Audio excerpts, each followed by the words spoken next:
Good afternoon, everyone. Thank you for joining our today's session.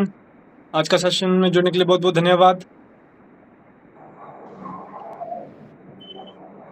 Thank you जी। नमस्कार जी। नमस्कार जी। अभी कुछ डॉक्टर अभी विजय सर भी कॉल कर रहे थे, तो सर उस टाइम पे थोड़ा-सा एक कंसल्टेंसी चल रहा था, तो उसके बाद फिर सीधे 45 हो गए, तो मैंने डायरेक्ट लिंक भेज दिया। जी सर, कोई बात नहीं, कोई बात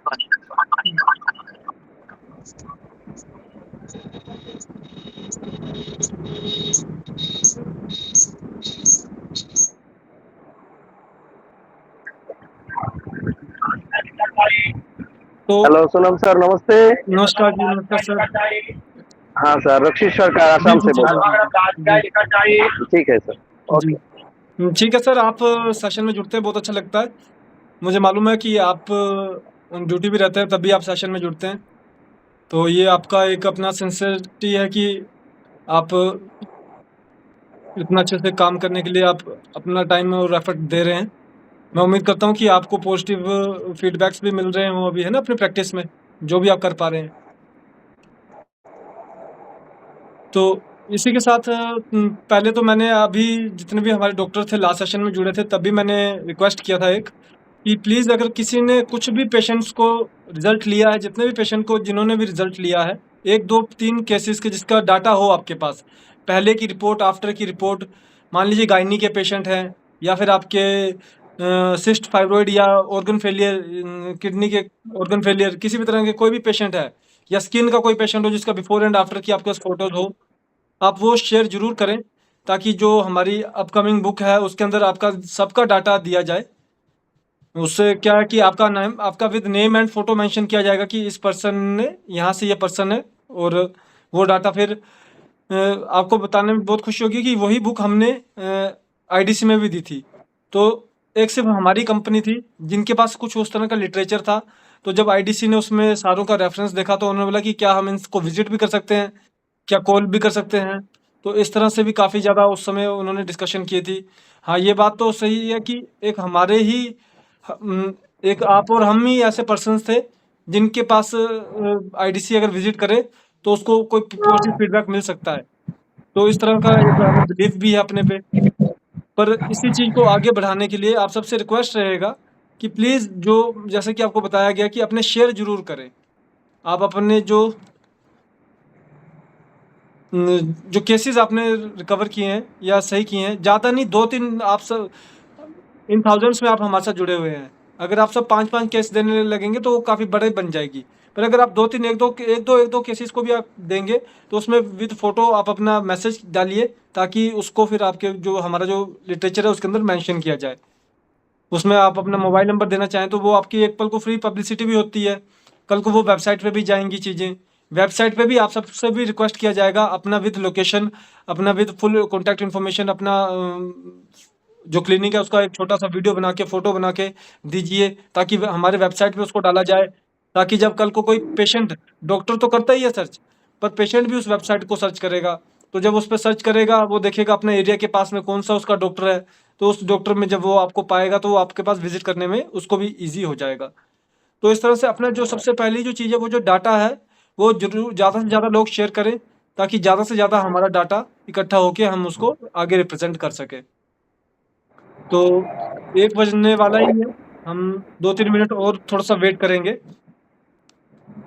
और मैं आपको बता दूँ कि लास्ट जो हमारा था, वो गायनी का सेक्शन था। गायनी में हमने मैक्सिमम कवर कर लिया था।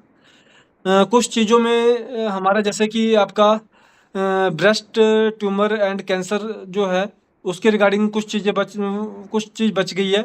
उसको हम अलग से लेके जाने वाले हैं, क्योंकि कुछ उसके लिए हमने जो हमारे एक्सपर्ट डॉक्टर्स हैं, जिन्होंने रिज़ल्ट लिया हुआ है, उसके ऊपर आपको कुछ चीज़ें वो शेयर करेंगे। तो उसका वो डाटा इकट्ठा करवा रहे हैं, तो ताकि वो आपसे अच्छे से अच्छे शेयर किया जा सके। क्योंकि कुछ ऐसी चीज़ें होती हैं जिसमें रिज़ल्ट होता तो है, पर थोड़ा-सा समय लगता है उसको अच्छे से गेन करने के लिए रिज़ल्ट को। वो समय क्यों लगता है? आज का जो हमारा टॉपिक है, वो है स्किन। आज जब हम स्किन के ऊपर डिस्कस करेंगे, तो आपको कई ऐसी चीज़ें मालूम पड़ेगी, आपको मालूम है वो, पर कई ऐसी चीज़ें हमारे ध्यान में आएँगी, जो हम मिस कर देते हैं नॉर्मल वे में चेक करने में, चाहे वो स्किन हो, चाहे वो और भी कोई भी तरह का पेशेंट हो, उसके अंदर हम उस चीज़ को मिस कर देते हैं, जिसकी वजह से जो हमारा ट्रीटमेंट है, वो पूरी तरह से सक्सेसफुल नहीं हो पाता है। तो इन सारी चीज़ों को ध्यान में रखते हुए हम आगे चलने वाले हैं आज।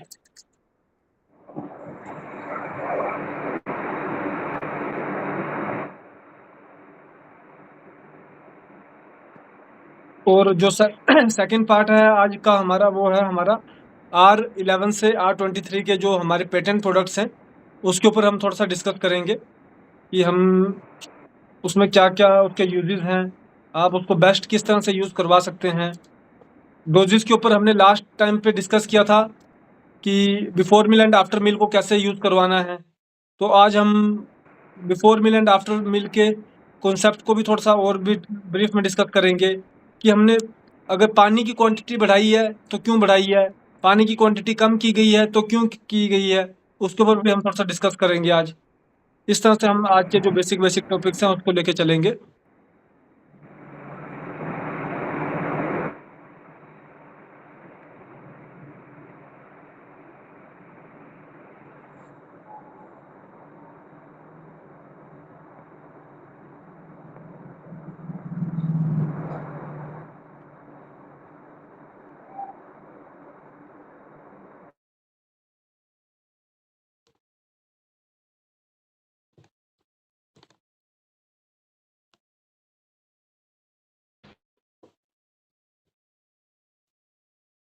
तो हम अपना आज के सेशन को स्टार्टिंग की तरफ को लेके जाते हैं। 1 बज चुका है, 1-2 मिनट अगले और उसको स्टार्ट करने में लगेंगे, तब तक जो भी जुड़ता है वेल एंड गुड, वरना हम अपना सेशन को एज इट इज़ कंटिन्यू करेंगे। तो आज जो हमारा जो मेन टॉपिक है, वो रहेगा स्किन डिजीज़ के ऊपर। उसके ऊपर उसमें जो हम डिस्कस करेंगे, प्लीज़ अपना माइक ऑफ कर लें।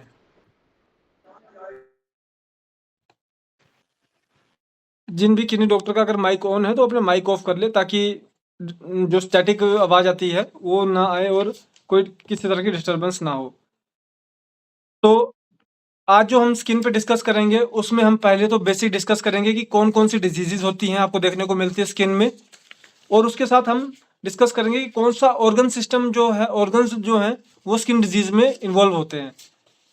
क्योंकि स्किन एक ऐसी डिजीज़ है, वैसे तो अदर डिजीज़ में भी ये फैक्टर्स होते हैं। अगर मान लीजिए आपको फैटी लिवर बना हुआ है, तो कहीं न कहीं पे आपका हो सकता है जीआईटी जो है, वो सही से प्रोसेस नहीं कर रहा है। इसकी वजह से जो पित्त जो है, वो बॉडी ने उसको बोला कि उसको कम गाढ़ा करना शुरू कर दो। कम गाढ़ा शुरू करने के कारण से लीवर ने तो कम गाढ़ा करना शुरू कर दिया, पर उसकी वजह से उसको डिस्टर्बेंस बनने शुरू हो गई और वो फैटी लिवर में कन्वर्ट हो गया, है ना? तो इस तरह की हर डिजीज़ में जो जहाँ से बीमारी निकलती है, वो एक पॉइंट तो होता ही है बीमारी का, पर कहाँ से जो बन रही होती है बीमारी, वो चीज़ भी हमें देखनी पड़ती है। तो आज हम इन्हीं 2 पॉइंट के ऊपर बेसिक डिस्कस करेंगे। किसी पर्टिकुलर डिज़ीज़ को हम कैरी नहीं करेंगे, थोड़े से हम बेसिक फ़ॉर्मुलेशन के ऊपर डिस्कस करेंगे कि कौन-कौन सी रेमेडीज़ यूज़ होती है हमारे इसमें। पर उसके अलावा जो हम आज डिस्कस करेंगे, वो यही करेंगे कि कौन-कौन सी स्किन डिजीज़ेज़ हैं जो आपको देखने को मिलती हैं, और उसके अलावा कौन-कौन सा ऑर्गन सिस्टम जो है, वो स्किन डिजीज़ के अंदर इन्वॉल्व हो जाता है, जिससे कि स्किन डिजीज़ जो है, वो क्रिएट हो जाती है या आपको स्किन डिजीज़ देखने को मिल सकती है। तो इसी के साथ हम अपने आज के सेशन को का जो पहला पार्ट है डिजीज़ का, वो स्किन डिजीज़ का, उसको हम कंटिन्यू करने वाले हैं, स्टार्ट करने वाले हैं। उसमें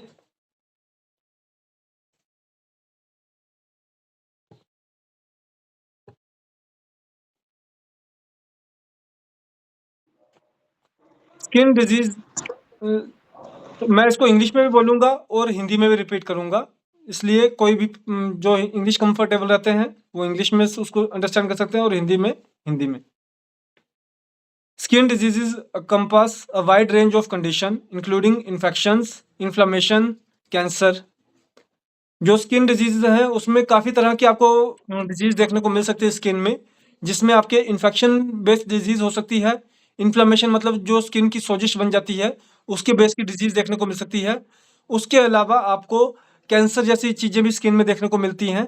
ये आपके कुछ बेसिक कंडीशन ऑफ डिजीज़ होती हैं। उसके अलावा कॉमन एग्ज़ाम्पल अगर देखा जाए कि किस रूप में निकलती है वो डिजीज़, तो उसमें है which with common example like acne, eczema, psoriasis और स्किन कैंसर। एक्ने आपकी स्किन पे हो रहे हैं तो वो भी आपके स्किन डिजीज के एक निशानी है। आपको बैड ब्लड फिल्ट्रेशन के ऊपर भी एक्ने हो सकते हैं। आपका स्वेटिंग ग्लैंड अगर आपका सही से वर्क नहीं कर रहा तो भी आपको एक्ने हो सकते हैं। सोराइसिस जैसी कंडीशन है वो आपकी बैड डाइजेशन या फिर आपका ब्लड बैड ब्लड प्यूरिफिकेशन जैसी चीज़ों की वजह से भी सोराइसिस हो सकता है। इस तरह की चीज़ें आपको उसमें देखने को मिल सकती हैं। फिर लास्ट उसके बाद आपका नेक्स्ट जैसे कि एक्जिमा हो गया कि आपका जैसे फंगल बन जाता है, वो उसके बाद वो एक्जिमक्स कंडीशन में चेंज हो जाता है। इस तरह की कंडीशन आपको जो कॉमन कंडीशन है उसको शेयर किया जा रहा है। तो here are more detail breakdown of common type of skin diseases. और common type of skin diseases का थोड़ा सा आपको एक्सप्लेन करके बताया जा रहा है कि कौन कौन सी स्किन डिजीज आपको देखने को मिलती हैं। पहली होती है infection based skin disease. Infection based skin disease में सबसे पहले है बैक्टीरियल इन्फेक्शन। बैक्टीरियल इन्फेक्शन के बाद है वायरल इन्फेक्शन। वायरल इन्फेक्शन के बाद है फंगल इन्फेक्शन। फंगल इन्फेक्शन के बाद है आपका पैरासिटिक इन्फेक्शंस। ये 3-4 जो बेसिक आपके तरह के डिजीज होते हैं। इसमें आपके थोड़े से और मैं इसमें एक्सप्लेन करूंगा कि फंगल तो है ही है, पैरासिटिक तो है ही है, इसको क्या बोलते हैं और क्या इसके सिम्टम होते हैं, किस तरह की ये डिजीज होती है, वो थोड़ा सा आपको एक्सप्लेन करने की कोशिश करूंगा। बैक्टीरियल इन्फेक्शन जो है उसमें जो आपका पहला है वो है सेलुलाइटिस। सेलुलाइटिस जो होती है वो आपकी डीपर जो स्किन टिश्यूज होती हैं, इसको मैं थोड़ा इंग्लिश में बोल देता हूँ, a bacterial infection that affects the deeper tissue of the skin. आपके अपर स्किन के अलावा जो इनर स्किन के अंदर जो आपका इन्फेक्शन क्रिएट कर देता है वो आपका cellulitis type of skin disease के अंदर कंसिडर किया जाता है। ये आपका इन्फेक्शन बेस्ड डिजीज होती है। सेकंड है आपका इम्पैटिगो। इम्पैटिगो का कॉमन है ये contagious skin disease. It is a contagious skin disease specially in children characterized by blister that rupture and from cuts। इसमें आप जैसे जो छोटे छोटे बच्चे होते हैं उनकी चमड़ी पे क्या होता है, पहले निशान बनेगा, फिर वो फूल जाएगा, उसमें से पानी निकलेगा। पानी निकलने के बाद वो जब सूख जाएगा तो वो पपड़ी टाइप बन जाएगी। इस तरह के ये आपको देखने को मिलती है। ये है आपका जो इम्पैटिगो। बेसिकली ज़्यादा ये आपको बच्चों में देखने को मिलती है क्योंकि जो बड़े होते हैं उसके अंदर ये एक्जिमेटिक कंडीशन में ज़्यादा पहुंच जाती है। बच्चे के अंदर एक्जिमा नहीं बनेगा, किसी तरह का पस फिल नहीं होगी, पर वो बनेगा, ड्राई हो सूखेगा, वाटर फिल होगा, फटेगा, सूख जाएगा और उसके बाद उसका वो आपका चमड़ी के ऊपर जैसे पपड़ी टाइप बन जाती है वैस तरह से बन के फिर वो बाद में निकल भी जाता है। तो पर इस तरह की वो आपको बच्चे के अंदर कंडीशन देखने को मिलती है। अब सेकंड है हमारा वायरल इन्फेक्शन। जो वायरल इन्फेक्शन में है उसमें आपका सबसे पहले शिंगल्स, जिसको आप हर्पीज जोस्टर भी बोलते हैं। ये आपका बेसिकली जो चिकन पॉक्स होता है उसकी रीएक्टिवेशन हो जाती है। वो प्योरली नहीं निकलता है पर reactivation of chickenpox cell होने की वजह से आपका जो शिंगल्स होते हैं वो क्रिएट हो जाते हैं बॉडी के अंदर। तो ये आपका हर्पीज जोस्टर जिसको बोला जाता है। ये भी आपकी एक तरह की इन्फेक्शन बेस्ड स्किन डिजीज ही है। उसके बाद आपका वार्ट्स हो गए, जो जिसको आप जो छोटे-छोटे दाने तो होते हैं पर लंबे-लंबे खींच जाते हैं वो वार्ट्स कहलाते हैं। इसको मैं थोड़ा-सा इंग्लिश में एक्सप्लेन कर देता हूँ। Small rough growth on skin caused by human papilloma virus, जिसको एचपीवी बोलते हैं। एचपीवी वायरस की वजह से जो आपके स्किन के ऊपर छोटे-छोटे से जो डेवलपमेंट होने शुरू हो जाती हैं, वो आपकी वार्ट्स कंडीशन होती है। ये भी आपकी इन्फेक्शन बेस्ड जो कंडीशन होती है। उसके बाद आपका कोल्ड सोर्स, जिसको हर्पीस सिम्प्लेक्स बोलते हैं। इसमें आपके छोटे-छोटे स्मॉल ब्लिस्टर्स हो जाते हैं और वो स्मॉल ब्लिस्टर्स जो होते हैं फिर वो आपके बर्स्ट करते हैं और उसका फिर आपका ये आपके ज़्यादातर आपको जो जॉइंट्स एरिया एडजॉइंट एरिया होते हैं, जैसे ये आपका एडजॉइंट एरिया हो गया, ये आपका एडजॉइंट एरिया हो गया, ये आपका एडजॉइंट एरिया हो गया, फिर आपका इंगोइनल पार्ट्स के एडजॉइंट एरियाज हो गए, वहाँ पे आपको ये देखने को ज़्यादा मिलता है, जिसका नाम है आपका कोल्ड सोर्स, जिसको आप हर्पिस सिम्प्लेक्स बोलते हैं। अब इसके बाद आपका जो सेकंड है, पहला तो था आपका बैक्टीरियल इन्फेक्शन था, अब सेकंड है आपका फंगल इन्फेक्शन। बैक्टीरियल इन्फेक्शन का मैं आपको थोड़ा और क्लियर बता दूं बैक्टीरियल इन्फेक्शन जो है वो मैक्सिमम आपका लिम्फ बेस्ड बीमारी आपको देखने को मिलेगी। जो भी आपको इसमें ऑर्गन देखने को मिलेगा वो आपका लिवर ही आपको ज़्यादा, या जो लिम्फ प्रोड्यूसिंग या लिम्फ यूज़र जो यूज़र पार्ट है वही आपको ज़्यादा देखने को मिलेगा। अब सेकंड आता है आपका फंगल इन्फेक्शन। इसमें ब्रीफ में जाने से पहले मैं आपको बता दूं, जो फंगल इन्फेक्शन होता है वो आपका ब्लड बोर्न डिजीज़ होती है। इसमें आपको ब्लड प्यूरिफिकेशन, ब्लड यूज़र या ब्लड प्रोड्यूसर जो होता है उसका आपको डिसबैलेंस या किसी भी तरह की दिक्कत देखने को मिलेगी, जो आपकी आगे बीमारी को क्रिएट कर देती है और ये आपके आगे फंगल इन्फेक्शन के रूप में निकलता है। इसमें कुछ कॉमन जो आपके होते हैं, जिसका कॉमन नेम जैसे टीनिया पेडिस, जिसका कॉमन नेम है एथलीट फुट। इसमें क्या होता है कि आपकी जो एड़ियाँ होती हैं वो फट जाती हैं, फिर उसके ऊपर आपका जैसे एक्जिमा टाइप कंडीशन बनने शुरू हो जाती है, नाखून जो होते हैं उसके अंदर एक्जिमा बनना शुरू हो जाता है। ये आपका होता है tinea pedis, a fungal infection that cause itching, scaling and cracking between toes and heel. आपके जो पंजे होते हैं या नाखून होते हैं इसमें क्रैकिंग आ जाती है, इचिंग होने शुरू हो जाती है, या फिर जो पंजे होते हैं उसके अंदर आपके फटने शुरू हो जाते हैं, एड़ी जो होती है फटने शुरू हो जाती है। इस तरह के आपको उसमें सिम्टम देखने को मिल जाते हैं। सेकंड है आपका रिंग वॉर्म, जिसको बोलते हैं टीनिया कॉर्पोरिस।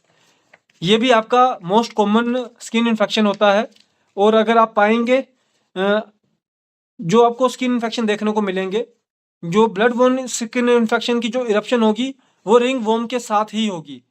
कोई भी आप उस पेशेंट से जो आप डिस्कस करेंगे वो बताएगा कि हाँ उसे पहले रिंग वॉर्म हुआ था, फिर कुछ समय के बाद वो बढ़ता गया और वो एक्जिमेटिक कंडीशन या skin condition purely skin condition में चेंज होके वो स्किन के ऊपर हावी हो गया। तो ये था हमारा सेकंड जो था रिंग वॉर्म। इसका जो साइंटिफिक नेम है वो है tinea corporis, a fungal infection that cause a circular itchy rash on the skin. Circular itchy rash से क्रिएट हुआ, पर बाद में वो जो रैश होता है वो बढ़ता जाता है और वो आपका स्किन का बड़ा सा पार्ट को कंज्यूम कर लेता है। ये आपका फंगल इन्फेक्शन कहलाता है। इसके बाद आपका जो नेक्स्ट टाइप ऑफ इन्फेक्शन था वो था पैरासिटिक इन्फेक्शन। पैरासिटिक इन्फेक्शन, इसमें जो सबसे बड़ा जो आपका होता है वो जैसे बेड बग्स टाइप होते हैं, या जो आपके बग्स होते हैं, और जो आपके पेट के जो कीड़े होते हैं, ये दो तरह के जो आपके इन्फेक्शन क्रिएट करते हैं, जिसकी वजह से आपको स्किन इन्फेक्शन होने की जो स्किन इन्फेक्शन जो है वो ज़्यादा होने शुरू हो जाता है। इसको थोड़ा सा एक्सप्लेन किया जाएगा। फर्स्ट है पैरासिटिक इन्फेक्शन में scabies, a skin condition caused by tiny mites that burrow into the skin and causing intense itching. जो इसमें जो बेसिक जो आपका जो पैरासिटिक इन्फेक्शन में स्कैबीज को कंसीडर किया जाता है, स्कैबीज कंडीशन को, उसमें यही बताया जा रहा है कि क्या होता है कि एक जो माइट होता है, जिसको आप टर्माइट्स बोलते हैं, माइट्स होते हैं, वो आपकी स्किन को पेनिट्रेट करके इनर लेयर में चला जाता है, फिर उसको ईट आउट करने शुरू कर देता है, वहाँ पे वो रिप्रोड्यूस करता है, फिर वो आपका फैलता जाता है और वो आपका स्किन इन्फेक्शन बन जाता है, जो कि आपका parasitic nature of skin infection कहलाता है। इसके बाद आपका अदर कंडीशन में जो स्किन कंडीशन में आ जाता है वो है इन्फ्लेमेटरी। इन्फ्लेमेटरी कंडीशन जो होती है, इसमें पहला आपका इन्फ्लेमेटरी मतलब सूजन। आपका जब स्किन का पेशेंट आता है, कई ऐसे होते हैं जो बिल्कुल जिनकी स्किन बिल्कुल पिचक गई होती है, ऐसा लगता है कि चमड़ी के साथ बिल्कुल जुड़ चुकी है, और कई में ऐसा होता है जिसमें ऐसा लगता है कि स्किन बड़ी मोटी हो चुकी है, आप उसको जब दबाते हैं तो ऐसे निशान भी पड़ने शुरू हो जाते हैं, तो वो आपकी इन्फ्लेमेटरी स्किन डिजीज होती है। इन्फ्लेमेटरी स्किन डिजीज के कुछ टाइप्स में आपके जो कॉमन टाइप है, जैसे कि आपके डर्मेटाइटिस जिसको बोलते हैं, इसमें इसको मैं थोड़ा एक्सप्लेन करूं। A general term for skin inflammation dermatitis, skin की सूजन को डर्मेटाइटिस कहा जाता है। इसमें आपके जो अदर कंडीशन आते हैं, जैसे कि एक्टोपिक डर्मेटाइटिस। एक्टोपिक डर्मेटाइटिस जो है उसको आप एक्जिमा भी बोलते हैं। इसमें आपका chronic skin condition that causes dry, itchy and inflamed skin. जो एक्जिमा होता है उसमें क्या होता है, आपका स्किन सूख जाती है और उसमें सूजन सी बन जाती है, और साथ में वो आपको खारिश करती है। इस तरह की आपके जो ड्राई एक्जिमा होता है उसमें आपको देखने को मिलता है, एक्टोपिक डर्मेटाइटिस जिसको कहते हैं। सेकंड है आपका कॉन्टैक्ट डर्मेटाइटिस। इसको मैं थोड़ा सा एक्सप्लेन करूं। A skin reaction caused by contact with irritant और एलर्जन। कई बार क्या होता है, किसी पर्सन को किसी चीज़ की एलर्जी होती है, चाहे वो फीड खाने से एलर्जी हो, चाहे वो सूंघने से एलर्जी हो, चाहे छूने से एलर्जी हो, तो इस तरह की एलर्जी के बाद जो सबसे पहले इरप्शन होती है वो स्किन बेस इरप्शन होती है। तो इसको भी आप उसमें जो आपका डर्मेटाइटिस कंडीशन में ही कंसीडर करते हैं। इसका नाम दिया जाता है कॉन्टैक्ट डर्मेटाइटिस।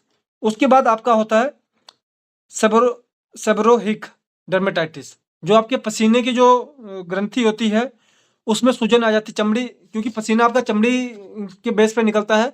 चमड़ी सूजेगी तो जो पसीने के छेद होते हैं वो बंद हो जाते हैं, उससे आपका फिर इन्फेक्शन क्रिएट होना शुरू हो जाता है।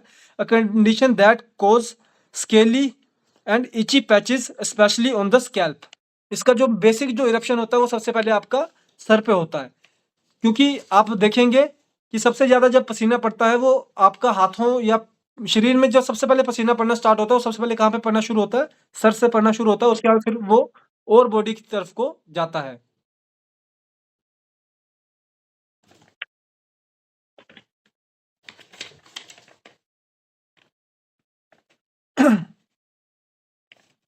इसके बाद हमारा जो ये था हमारे डर्मेटाइटिस के कुछ कॉमन टाइप्स थी।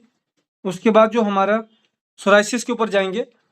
डर्मेटाइटिस भी जो आपका होता है ये आपका मिक्स सिम्पटम में देखने को मिलता है, क्योंकि इसमें आपके ब्लड के सिम्पटम भी देखने को मिलेंगे और आपके लिम्फ के सिम्पटम भी देखने को मिलेंगे। जो आपका सबसे पहले आपको जो इन्फेक्शन बेस बताया था वो आपका बेसिकली लिम्फ बेस बीमारी निकलेगी। जो आपका आपको आगे डर्मेटाइटिस सॉरी, फर्स्ट आपका इन्फेक्शन बताया, सेकंड आपका फंगल बताया, जो आपका फंगल इन्फेक्शन बताया वो आपका ब्लड बोर्न डिजीज निकलेगी। फिर जो आपकी डर्मेटाइटिस होती है ये आपके मिक्स सिम्पटम के साथ निकलेगी। इसमें आपके ब्लड बोर्न सिम्पटम भी हो सकते हैं और लिम्फ बोर्न सिम्पटम भी हो सकते हैं। और उसके बाद आपका आता है सोराइसिस। सोराइसिस जो होती है ये आपकी, चाहे आपका रिंग वर्म हो, चाहे आपका डर्मेटाइटिस हो, चाहे आपका किसी भी तरह का इन्फेक्शियस डिजीज हो, जब वो आपकी नेक्स्ट स्टेज में पहुंच जाती है तो वो आपकी सोराइटिक कंडीशन बन जाती है।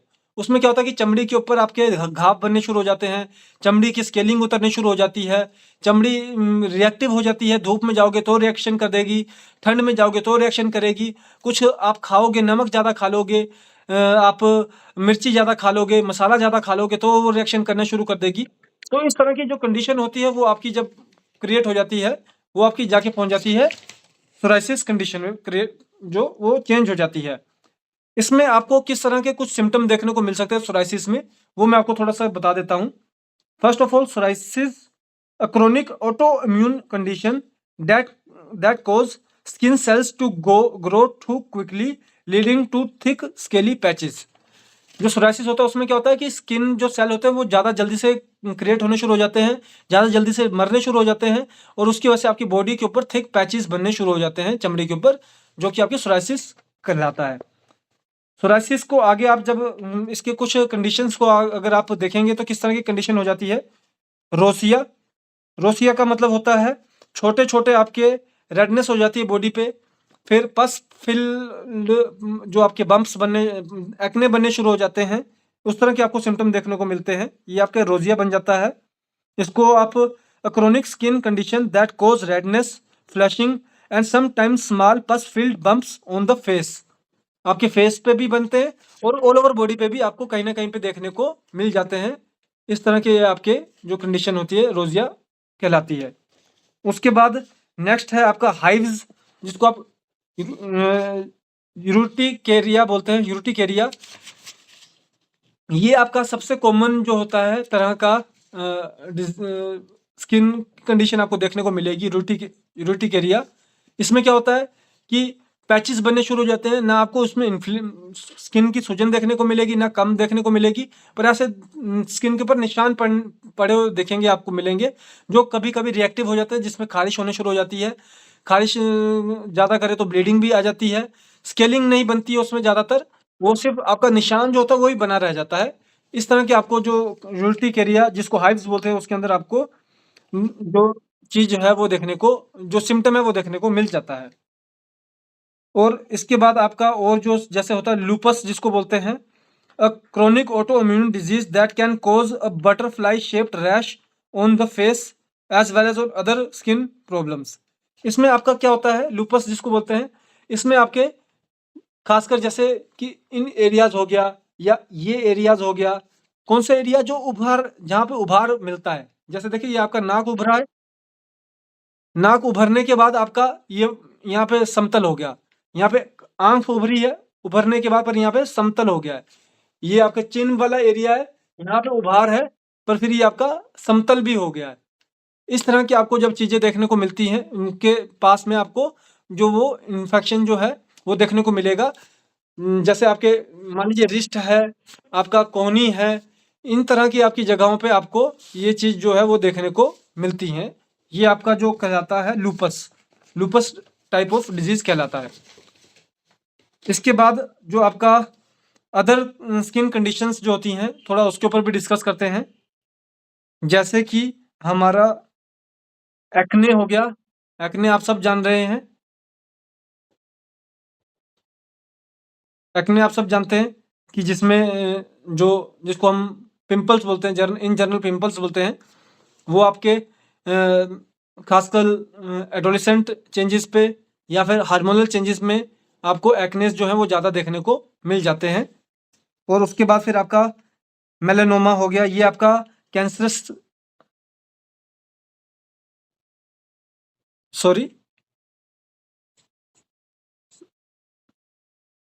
क्वेश्चन लिए जाएंगे अभी, बस एक बार मुझे अपना ये टॉपिक को कंप्लीट करने दीजिए, उसके बाद आपसे क्वेश्चन भी लिए जाएंगे। आपका स्किन कैंसर हो गया, मेलानोमा हो गया, और आपका नॉन मेलानोमा स्किन कैंसर हो गया, ये आपके कैंसरस नेचर बन जाती है। हम ये नहीं बोलेंगे कि कोई भी प्रोलॉन्ग स्किन कंडीशन कैंसर में बदल जाती है, पर स्किन कंडीशन को कैंसर में बदलने के लिए कुछ ऐसे सिम्टम्स होते हैं जो कि आपको देखने को मिल जाते हैं, जिसका मतलब कि जैसे कि पेन होना शुरू हो जाएगा एकदम से ज़्यादा आपको उन जगहों पे। इचिंग हो सकता है कि डेड हो जाए, इचिंग बंद हो जाए पर पेन होना शुरू हो जाए, आपको जख्म बनना शुरू हो जाए। इस तरह के आपको कुछ अनयूजुअल सिम्टम देखने को मिलेंगे स्किन डिजीज में, जब वो आपके कैंसर की तरफ को इशारा करने शुरू कर देते हैं। फिर उसके बाद आपका और जो कॉमन स्किन डिजीज होती है, जैसे कि विटलिगो हो गया आपका, जो कि आपका विटलिगो क्या होता है कि स्किन पे पैचेस बनते हैं और उसका जो रंग है वो बदलना शुरू हो जाता है, या वो वाइट हो जाएगा या अदर तरह के किसी रंग में वो चेंज हो जाएगा।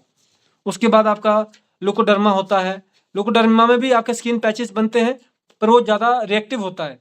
जैसे कि आप सूरज में जाते हैं तो उसमें खारिश होने शुरू हो जाएगी, या दर्द या रंग बदलना शुरू हो जाएगा, या इरिटेशन होना शुरू हो जाएगी।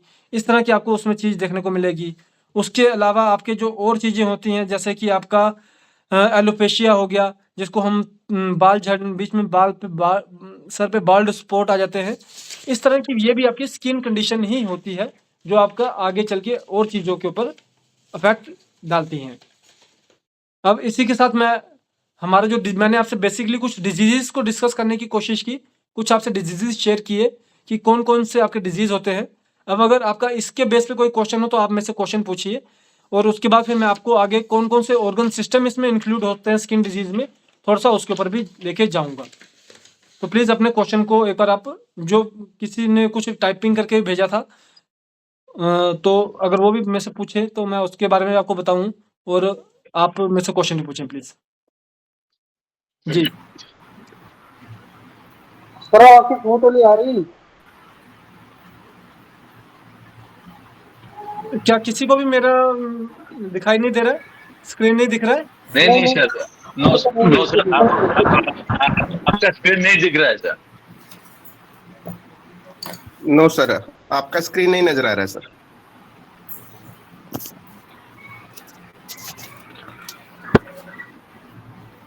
आ गया सर, आ गया। नहीं यार,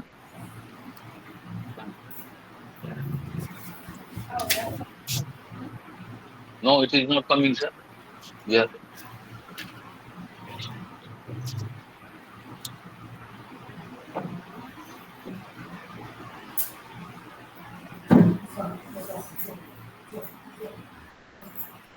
क्या अभी दिखाई दे रहा है आपको? हाँ, अभी दिख रहा है, अभी दिख रहा है। ओके, चलिए, नो इशू।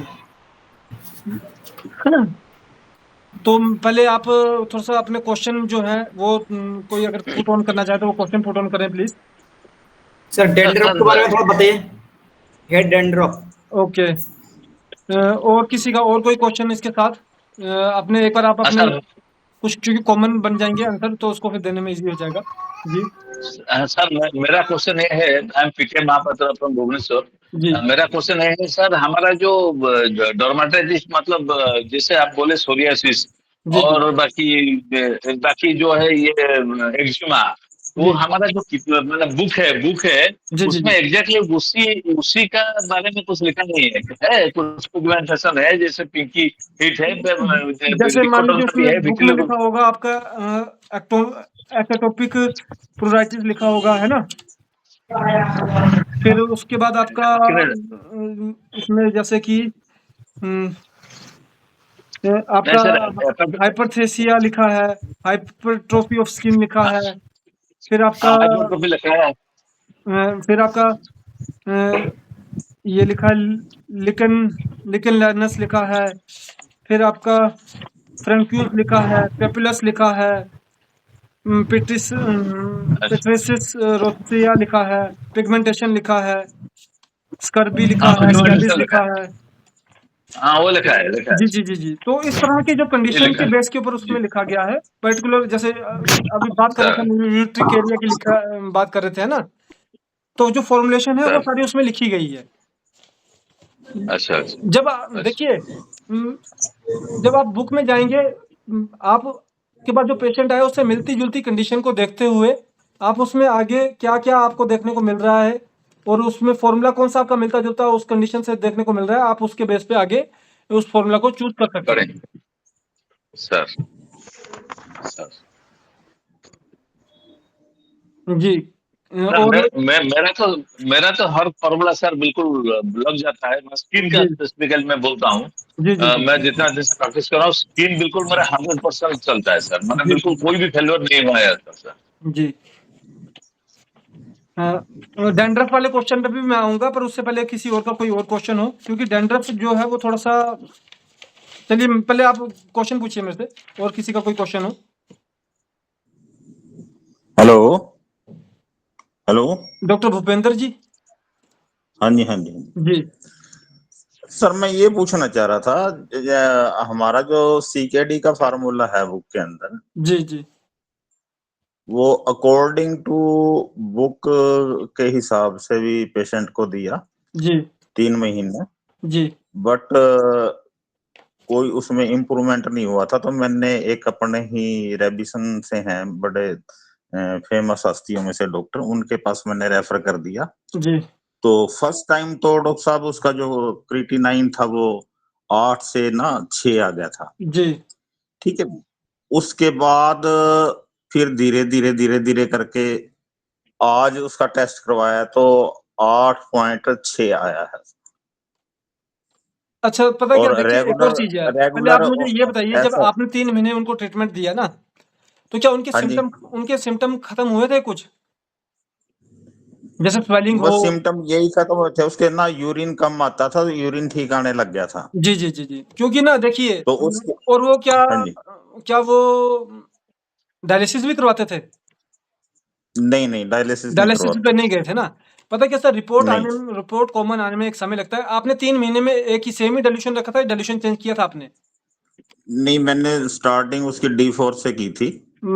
ओके। बट फिर मैंने ओपिनियन ली डॉक्टर साहब की, जी। तो उन्होंने कहा भाई आप इसको ना D5 में करके और डायरेक्ट ऑन टंग डालो, जी, जी, जी। तो डाला, जी। तो वो बात नहीं बनी, तो फिर मैंने उन्हीं के पास भेज दिया, डॉक्टर साहब के पास ही भेज दिया था। जी। तो उन्होंने फिर वो अपना जो स्पेशल आता है ना नेफ्रो ग्लोमेरिसोम के के अच्छा नाम से वो आता है। जी, जी, जी। हाँ जी, हाँ जी, हाँ जी। जी। और इलेक्ट्रो इम्यूनिटी और साथ में नेफ्रो के और साथ जोड़ दिया था। जी। तो उसके बाद वो डाउन आ गया पर था सर मैं 6 आपको बता पॉइंट सकता हूँ कि समथिंग। 6 जब 6 मंथ का जब 6 मंथ उनका जाएगा ना, इस दौरान में हुँ। उनके सिम्पटम तो रिपीट नहीं हुए ना? जैसे पेशाब हाँ, में उनका रिपीट नो हो गया। हाँ जी, आ गई पेशाब की प्रॉब्लम भी आ गई पेशेंट को, एचबी भी डाउन आ गया पेशेंट का। कब आया वो? कितने टाइम के बाद आया वो? आज ही टेस्ट करवाया डॉक्टर साहब। अब आपको और कुछ नहीं करना है, सिर्फ़ आपका जो उसको डोज़ लेने का तरीका है ना, उसको चेंज करना है। हुँ। फ़ॉर्मूला आप D4 ही रखिए, सिर्फ़ जो आप वो पानी पी लेता है वो काफ़ी मतलब खुला पानी पी लेता है वो पेशेंट? पानी पीने से उसको दिक्कत बिल्कुल तो नहीं होती है ना? नहीं, कोई दिक्कत नहीं होती। बस आप उसका जो डोज़ है आप उसको चेंज करवा लीजिए। उसको आप खाने से आधा घंटा पहले, खाने के आधा घंटा बाद करवाइए 2 हफ्ते के लिए। और जो पानी है वो 1 गिलास करना है पूरा, 15 नहीं, बूंद। डॉक्टर साहब ने जो उनके बताए थे ना S6L1BE जी, और जी। C6M1GE, जी, 1-1 घंटे पे अल्टरनेट बताया था। जी। और S2C70YE जो थे डायरेक्ट ऑन टोंग 20-20 मिनट के बाद में। जी।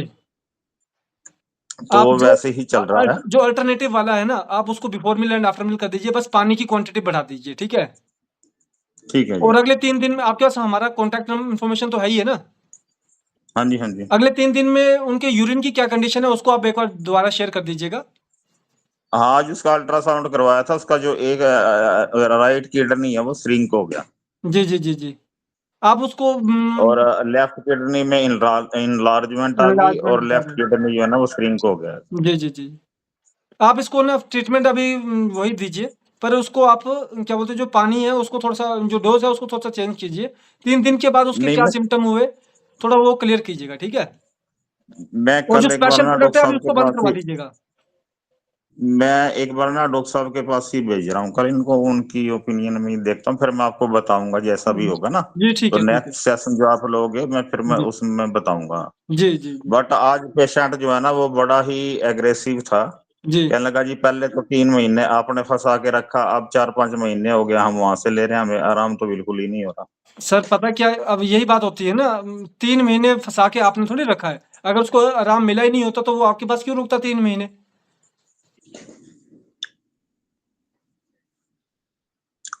अब आज अगर जो वो चीज़ अल्ट्रासाउंड की रिपीट। रिपोर्ट जी, जी। जो सोनोलॉजिस्ट था ना, सोनोलॉजिस्ट सर। जिससे वो अल्ट्रासाउंड कराते हैंगे, जी, जी, जी। तो वो पहले वाला भी अल्ट्रासाउंड ले गया था, उसमें तो वो दोनों ही किडनी जो थे ना नॉर्मल साइज में थे। जी। अब उस सोनोलॉजिस्ट ने भी बता दिया उसको, कहने लगा जी आपकी तो कंडीशन जो है वो खराब होती जा रही है, किडनी तो आपको बिल्कुल श्रिंक होता जा रहा है, इनलार्ज हो गया। पता क्या सर, ये अब सबसे बड़ी बात है कि हमारे तक ये बात आने में लेट हो जाती है ना। और सबसे बड़ी दूसरी चीज़ ये कि कभी भी हमारे इलेक्ट्रोपैथ होने का एक ये भी खामियां है कि कभी भी सेम सोनोलॉजिस्ट के बाद 2 बार रिपोर्ट ना करवाई जाए। आप अभी उसकी रिपोर्ट किसी और से करवाएँगे तो आपको 60 टू 70% डिफरेंस देखने को मिल जाएगा रिपोर्ट के अंदर ही, है ना? डॉक्टर साहब लैब में ही अंतर आ जाता है, जैसे एक लैब वाला 7 पॉइंट समथिंग दे रहेगा और परसों करवाई थी उसने 8 पॉइंट समथिंग दिया था। मैं वही तो बात बता रहा हूँ ना, जिसके पास वो बार-बार जा रहा है ना, वो उसको करेगा ही। पर अब क्या हुआ कि उसने बताया होगा, जाके पेशेंट ने बोला होगा, "यार मेरे को फिर से दोबारा वही दिक्कत होनी शुरू हो गई है।" तो उसने फिर रिपोर्ट को उस तरह से एडजस्ट करवा दिया, है ना? क्योंकि उसमें भी प्योर साइज़ तो आता नहीं है। एक रफ एस्टिमेटेड साइज़ आता है। वो 7 टू 8 देगा, वो 7 टू 8 के अंदर वो आपका 7 भी टाइप कर सकता है और 8 भी टाइप करवा सकता है ना? वो उसकी अपनी मर्ज़ी होगी। आप कुछ मत कीजिए, अगर हो सके तो आप पेशेंट को दूसरी जगह भेजने से अच्छा आप उसको अपने पास ही रखिए। और जैसा आपको बताया जा रहा है उसको अगर आप फ़ॉलो करेंगे, हर 3 दिन 24 घंटे 3 दिन का आप अपडेट देते रहिए। विदिन 2 वीक के अंदर पेशेंट दोबारा नॉर्मल कंडीशन की तरफ को चला जाएगा। जी जी। चलो नेक्स्ट सेशन में फिर मैं बताता हूँ जैसा भी रहेगा। जी सर जी। डॉक्टर प्रदीप सोनी जी ने भी हैंड रेज़ किया था, अगर उनका कोई क्वेश्चन हो तो?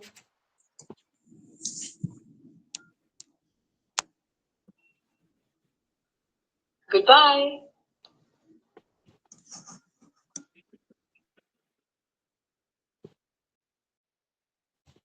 उसके अलावा किसी और क्वेश्चन, डॉक्टर सत्यम देख पा रहा हूँ उनका हैंड रेज़ है, उनका कोई क्वेश्चन?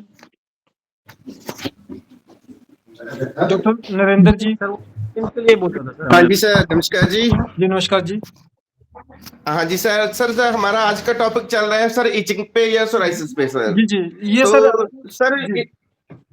सर इसमें मैं पूछना चाहता था कि ज्यादातर पेशेंट को जिनको ऐसी प्रॉब्लम्स आती हैं जी। उसको हम परहेज क्या बताएं सर, क्योंकि पेशेंट का अगर परहेज रहेगा तो वो ठीक रहेगा, अगर परहेज नहीं रहेगा तो वो ठीक नहीं रहेगा सर। जी। तो उसको हम थोड़ा मतलब परहेज के बारे में क्या बोला जाए कि भाई आप ये परहेज रखो तो सर, आप हमारी मेडिसिन से प्रॉपर आपको रिलीफ रहेगा सर। जी, जी, जी, जी। इसमें चलिए मैं आपको एक और बात बताता हूँ। देखिए जो परहेज का जो कॉन्सेप्ट है वैसे वो आपका ज़्यादातर वो एलोपैथी वालों के द्वारा डेवलप किया गया है। उसके बाद जी कुछ ऐसी चीज़ें होती हैं, जड़ी-बूटियाँ होती हैं आयुर्वेदिक में, जिसको खा के जी अगर आप अनाज खाएँ तो उससे आपको कुछ अदर तरह के कंडीशन होने की संभावना हो जाती है, ठीक है? जी पर वहीं पे अगर बात इलेक्ट्रोहोम्योपैथी की जाए, तो इसमें आपको उसको हाँ खट्टा जी खाने से बिल्कुल मना कर देना है। जी दूध और दही जो है, वो बंद नहीं करवाना है पर कम करवा देना है। जी सर मान लीजिए वो दही को फिर भी आप शुरू में बंद करवा सकते हैं, पर दूध को आपको हाँ बंद जी नहीं करवाना है, कम करवाना है। जहाँ पे वो दूध का पूरा गिलास जी पीता है, सर वहाँ पे उसका आधा गिलास करवा दीजिए, ठीक है? पर कभी बंद नहीं करवाना है। जी बंद करवाने में खट्टा बंद करवा जी दीजिए, दही टाइप का बंद करवा दीजिए, है ना? जी जी जिस भी चीज़ की नेचर जो सिट्रिक नेचर हो, उस चीज़ को बंद करवा हाँ दीजिए, जी ठीक है? और जी सर तीसरी जो है आपकी, जो भी चीज़ आपको कॉन्स्टिपेशन करती हो, जैसे बाई करती हो, जी जैसे कि सर आपकी काली दाल हो गई है ना, जी या गैस्ट्रिक, उस पेशेंट से पूछो कि किस चीज़ को खा के उसको गैस्ट्रिक हो जाती है। उस चीज़ को कम जी करवा सर दो, बंद मत करवाओ, कम करवा दो। जी सर जी जी इलेक्ट्रोहोम्योपैथी में आपको सर जी, जी। जी सर हम जो परहेज बताते हैं उनको मैदे वाली चीजें और खासकर sir direct on tongue salt sir नमक लेना जी, जी, जी, डायरेक्ट नमक जी, लेना जी, सर जी, जी, जी। ठीक है सर बिल्कुल, तो बिल्कुल ये आपने अच्छा किया सर दही और ये जो चीजें आपने बताई है मैंने नोटिस में ले लिया सर थैंक यू जी। सर जी thank you sir next question please.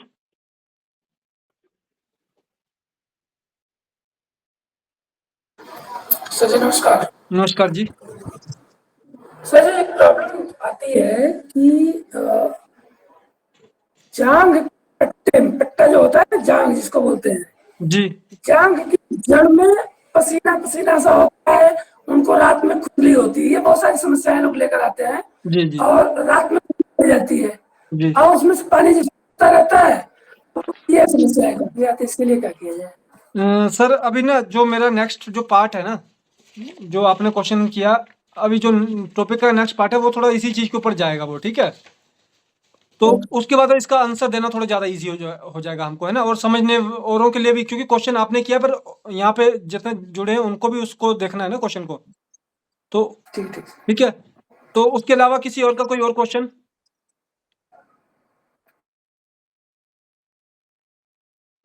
चलिए मुझे अपने नेक्स्ट टॉपिक को क्लियर करने दीजिए एक बार। हो सकता है कि आपके कुछ क्वेश्चन उसके अंदर भी इंक्लूड हो जाएँ और थोड़ा क्वेश्चन पूछने में भी ईज़ी हो जाए और हो सकता है आपको कुछ आंसर अपने आप में ही मिल जाए, है ना? तो अब हम जो नेक्स्ट जो टॉपिक का हमारा जो पार्ट है, पहले तो हमने डिस्कस किया डिजीज़ेज़ का बारे में कि कौन-कौन सी डिजीज़ेज़ आपको देखने को मिल सकती हैं स्किन में, है ना? पर अब हम बात करेंगे कि वो डिजीज़ेज़ होती क्यों हैं? किस बेस के ऊपर वो डिजीज़ हो रही है? क्या-क्या उस डिजीज़ के अंदर आपको चीज़ें देखने को मिल रही हैं? तो उसमें जो सबसे पहले जो मेन जो चीज़ है वो होता है ऑर्गन सिस्टम, कि बेशक बीमारी स्किन के ऊपर हुई है, पर वो आगे किस ऑर्गन सिस्टम की वजह से हो रही है? हमें उस चीज़ को, अभी सर ने पूछा कि पसीना आ रहा है, पर वो क्यों आ रहा है? क्या उसका बॉडी पित्त को नहीं सही से डाइजेस्ट कर पा रहा है इसलिए पसीना आ रहा है? क्या उसका जो ब्लड प्यूरिफिकेशन है वो सही से नहीं हो पा रहा है इसलिए पसीना आ रहा है बार-बार उसको? इस तरह की कंडीशन को देखते हुए हमें आगे उस पे जाना पड़ता है। तो जो आज का जो सेकंड जो पार्ट है वो यही है, जिसमें हम ऑर्गन सिस्टम को थोड़ा-सा डिस्कस करेंगे कि कौन-कौन से ऑर्गन सिस्टम आपके इस डिजीज़ में आपको देखने को मिलेंगे ज़्यादातर। तो इसमें सबसे पहले आपका इसको एक्सप्लेन करना मैं स्टार्ट करूँगा। comprising the skin, hairs, nails and related glands. The primary organ system involved in skin diseases, but other organs such as immune system, endocrine system, digestive system can also play a major role in skin diseases. आपकी जो skin disease है वो आपको किस किस पे देखने को मिलेंगे? स्किन पे, हेयर पे, नेल पे या रिलेटेड ग्लैंड पे। स्किन आपका हेयर का ग्लैंड से रिलेटेड आपको स्किन डिजीज देखने को मिल सकती है। आपके नेल्स के जो ग्लैंड्स रिलेटेड ग्लैंड्स को देखने की वजह से आपको स्किन डिजीज देखने को मिल सकती है। उसके अलावा स्किन के बेसिक ग्लैंड्स देखने के स्किन के साथ बेसिक जुड़े ग्लैंड्स की वजह से आपको स्किन डिजीज देखने को मिल सकती है। पर और कौन-कौन से आपके अदर और कौन से होते हैं एक आपकी जो बेसिक इम्यूनिटी होती है, बॉडी इम्यूनिटी होती है, वो आपके स्किन डिजीज को क्रिएट करती है। दूसरा आपका अगर इम्यूनिटी खराब है, दूसरा आपका एंडोक्राइन सिस्टम जो होता है, हार्मोनल और एंडोक्राइन सिस्टम होता है, वो आपका स्किन डिजीज क्रिएट करता है। और आपका जो डाइजेस्टिव सिस्टम होता है, वो आपके स्किन डिजीज को क्रिएट करता है। ये आपको स्किन डिजीज में देखने को मिलते हैं। इसमें आपका फर्स्ट जो है आपका इंटेग्यूमेट्री सिस्टम जो होता है, जिसमें आपका स्किन इन्वॉल्व होती है। The largest organ of the body serving as barrier against external factors and housing various structures. जो सबसे बड़ा ग्लैंड है वो स्किन है हमारी बॉडी का, जो कि हमारी पूरी बॉडी को इकट्ठा करके रखता है, मांस और चमड़ी को जोड़ के हड्डियों के साथ जोड़ के रखता है, जो कि हमारा स्किन ग्लैंड है। उसके बाद आपका हेयर एंड नेल, ये भी आपके these are also part of integumentary system and condition can affect them. किसी भी तरह की आपके जो स्किन कंडीशन है वो आपका हेयर को भी इफेक्ट कर सकती है और आपके नेल्स को भी इफेक्ट कर सकती है।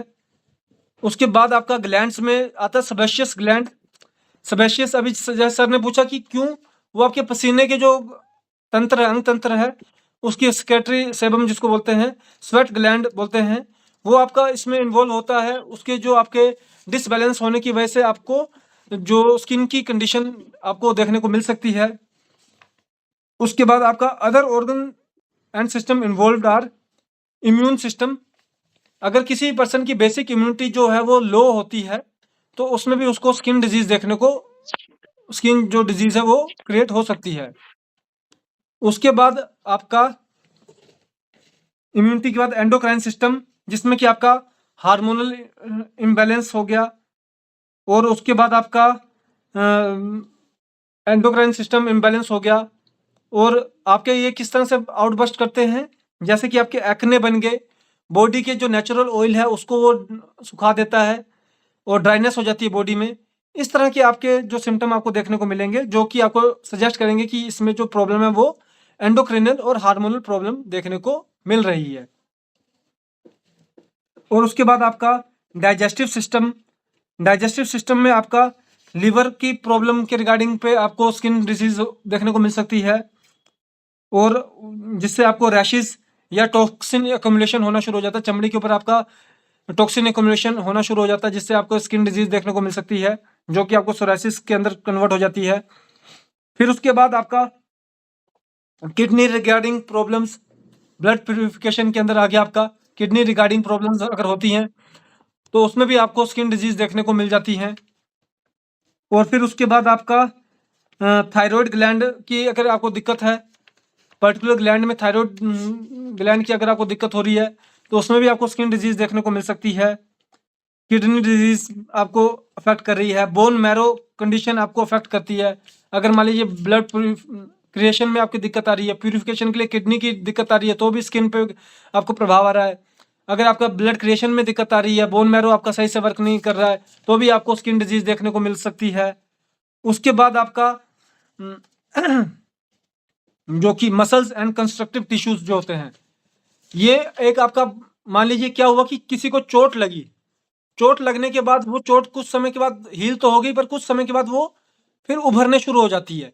फिर जब वो उभरती है तो वो ब्लड क्लोटिंग करने शुरू कर देती है, जिसकी वजह से आपको स्किन के ऊपर और जगह पे निशान पड़ने शुरू हो जाते हैं।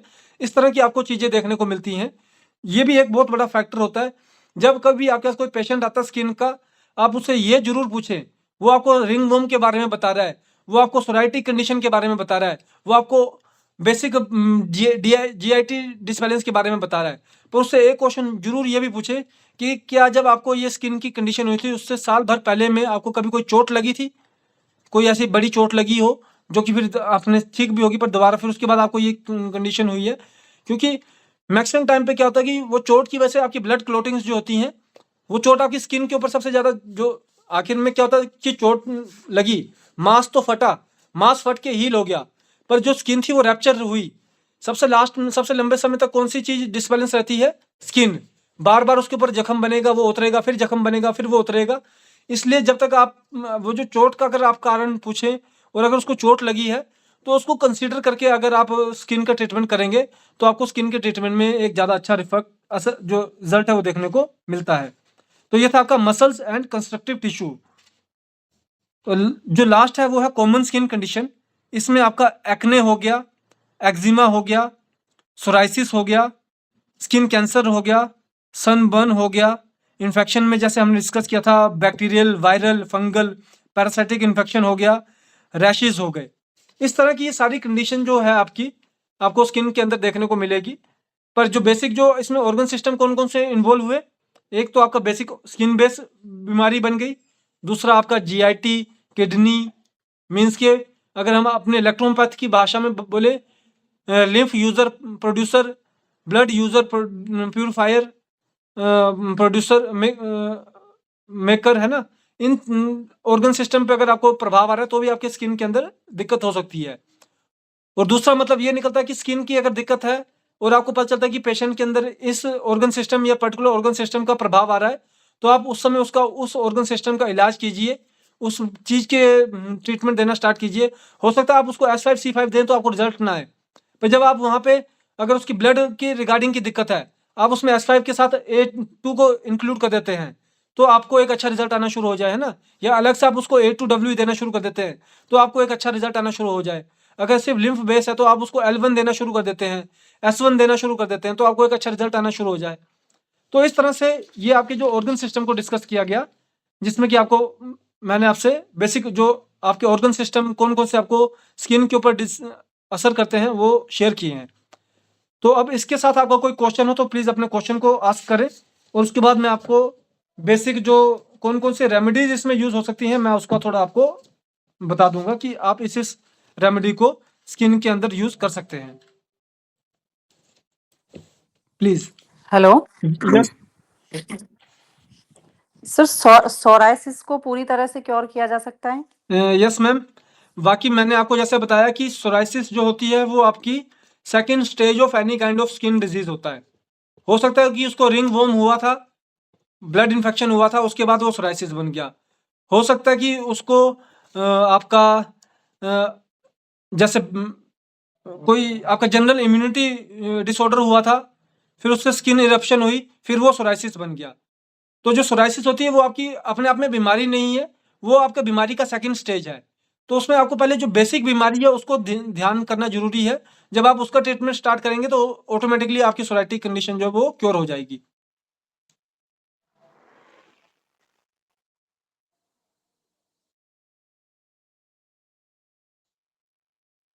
और किन्हीं क्वेश्चन, डॉक्टर का कोई क्वेश्चन, प्लीज अपने क्वेश्चन को कंटिन्यू रखें।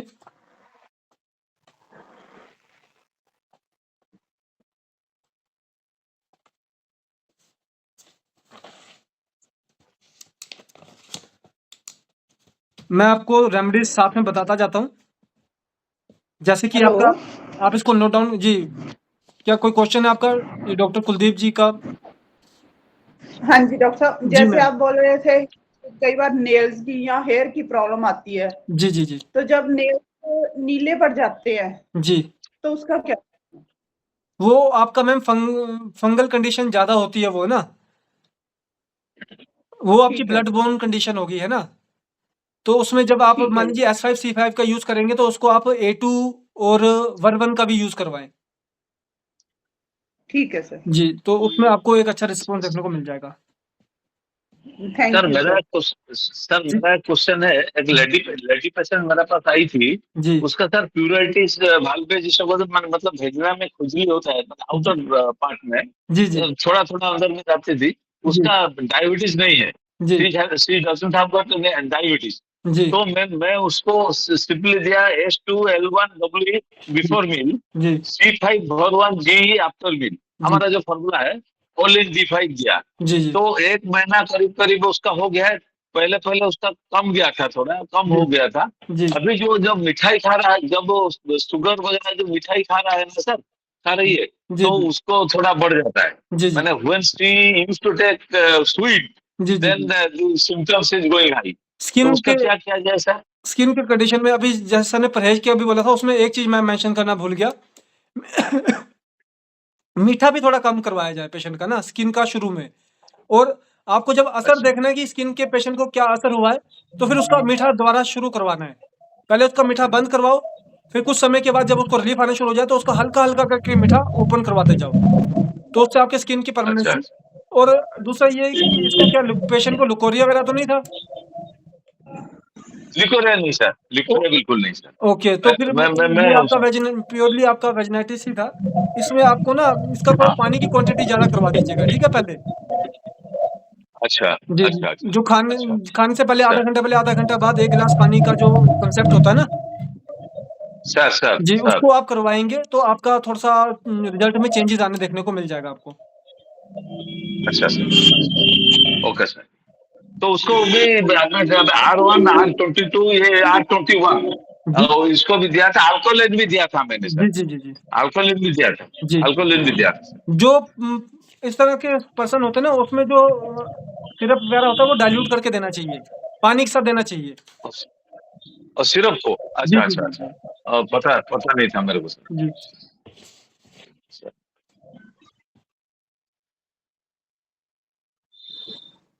मैं अब आपसे कुछ चीज़ें जो रेमेडीज़ बेस पे थोड़ा डिस्कस कर दूँ।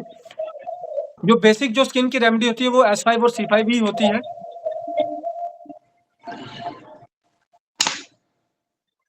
जो बेसिक स्किन की रेमेडी होती है वो S5 और C5 होती है। और उसके अलावा आपका अगर आपको मालूम पड़ रहा है कि पेशेंट के जो सिम्पटम है, अगर हम अपने भाषा में बात करें, अगर पता चला कि संगवाइन बेस्ड सिम्पटम है इसके सारे, ब्लड बेस्ड सिम्पटम है, तो वहाँ पे आप यूज़ करवाइए A2 और वर्वन, A2 और वर्वन को। वहीं पे अगर आपको पता चलता है कि ये लिम्फेटिक है और इसके जो सिम्पटम्स भी हैं वो लिम्फ बेस्ड सिम्पटम है, तो वहाँ पे आप यूज़ करवाइए L1 और वेन1। फॉर्मूला क्या हुआ? S5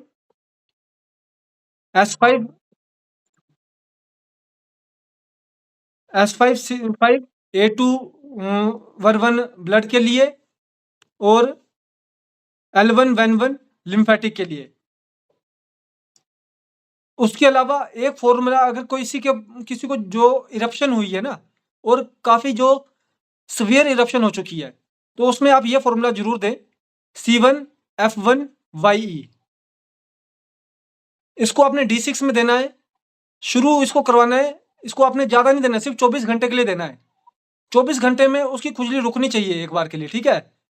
और 24 घंटे में अब पूरे दिन तो वो जागा होता नहीं है, पर सुबह से लेकर शाम तक उसको पहले उसको डायरेक्ट ऑन टंग स्टार्ट करवाना है।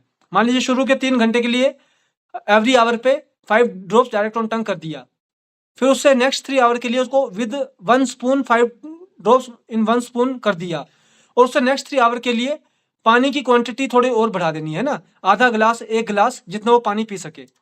जो फॉर्मूला है वो है C1F1YE। और इस तरह से वीक में एक बार किसी भी स्किन के जो पेशेंट है उसको आपको ये फॉर्मूला देना है, ताकि जो उसकी इरप्शन है या जो उसकी इरिटेशन है या जो उसके अदर स्किन के जो सिम्टम है उसमें थोड़ा सा उसको रिलीफ अपने आप को महसूस हो। वीक में एक बार C1F1YE देने का तरीका मैंने आपको बता दिया।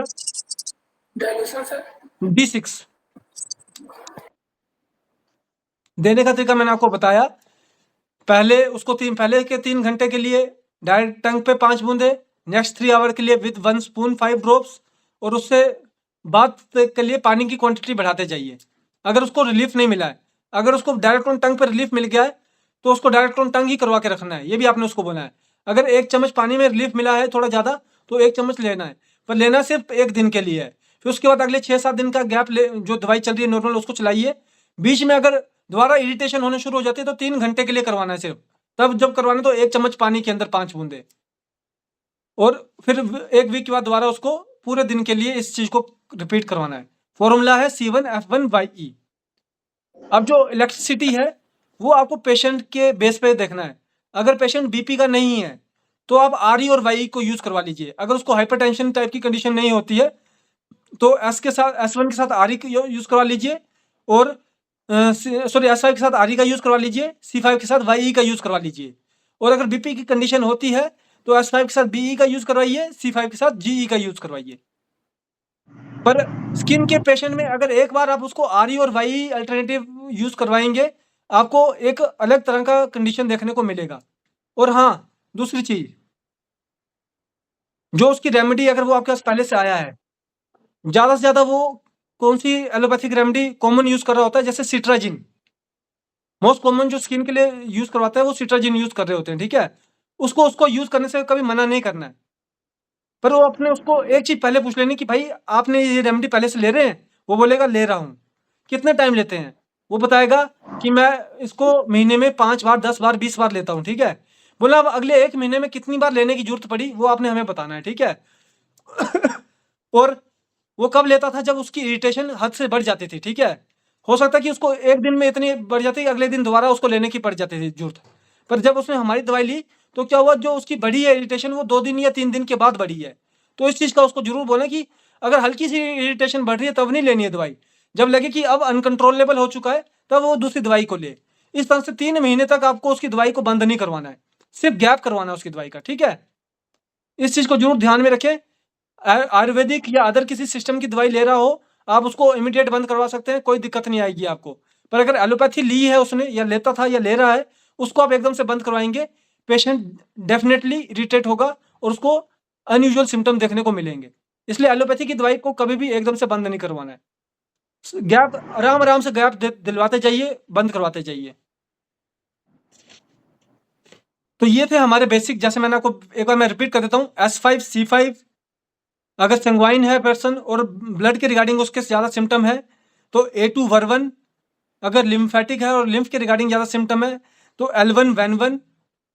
इलेक्ट्रिसिटी में मैंने आपको बताया, अगर उसके हाइपरटेंशन टाइप की कंडीशन नहीं बनती है, तो S के साथ RE दे दीजिए, C के साथ YE दे दीजिए, और अगर बनती है तो S के साथ BE दे दीजिए, C के साथ GE दे दीजिए। और जो एक फॉर्मूला जो आपको अलग से देना है, वो है C1F1YE, जिसको ज़्यादा इरप्शन हुई है, उसको 1 दिन का यूज़ करवाने का मैंने आपको तरीका बताया था। अब इसके साथ हम अपने टॉपिक के नेक्स्ट पार्ट पे जाएंगे। अगर किसी को कोई क्वेश्चन हो तो प्लीज़ मेरे से उसको पूछ ले। हेलो यस जी, प्लीज़।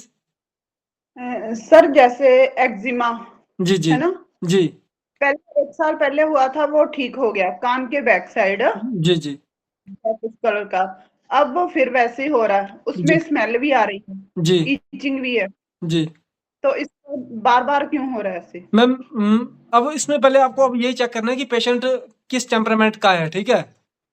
और दूसरा ये चेक करना है कि इसका मान लीजिए अगर ब्लड का है, तो फिर आप उससे ये चेक कीजिए कि वो उसके जो बेसिक जो खाने का जो रूटीन है, उसमें क्या-क्या चीज़ें ऐसी हैं, है ना, जो ब्लड को दिक्कत दे सकती है।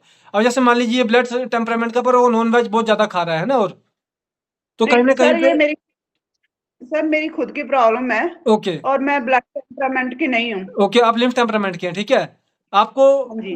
आपको गैस्ट्रिक वगैरह ज़्यादा बना रहता है? गैस्ट्रिक अब कुछ ही दिन में है, पहले नहीं। जी, जी। तो मतलब जो ये कंडीशन रिपीट हुई है और जो गैस्ट्रिक रिपीट हुई है, वो हम इसको बोल सकते हैं कि एक साथ में ही आई है वो, है ना?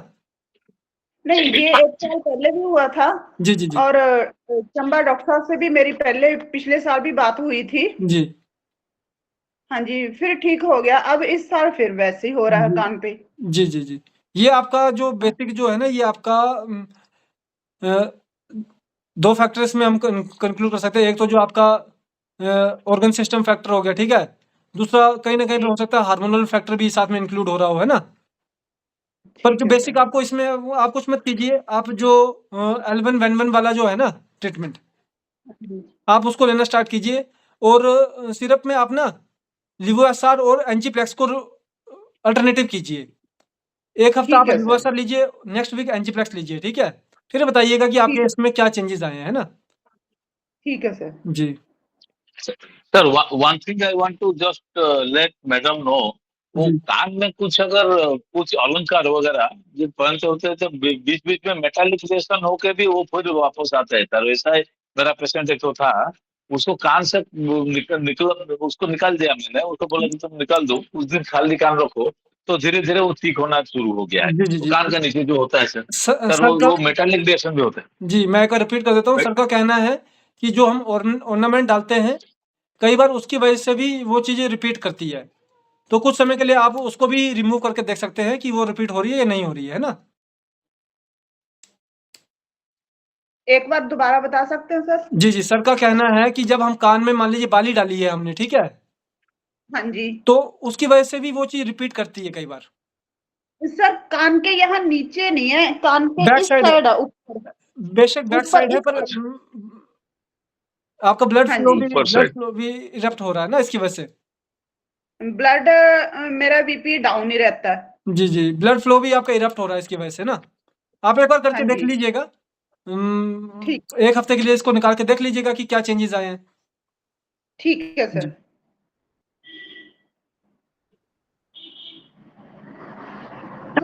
Thank you. जी, थैंक यू मैम। किन्हीं का और कोई क्वेश्चन और उसके साथ हम अपने नेक्स्ट पार्ट की तरफ को भी जाएँगे, टॉपिक के नेक्स्ट पार्ट की तरफ को। हेलो। यस।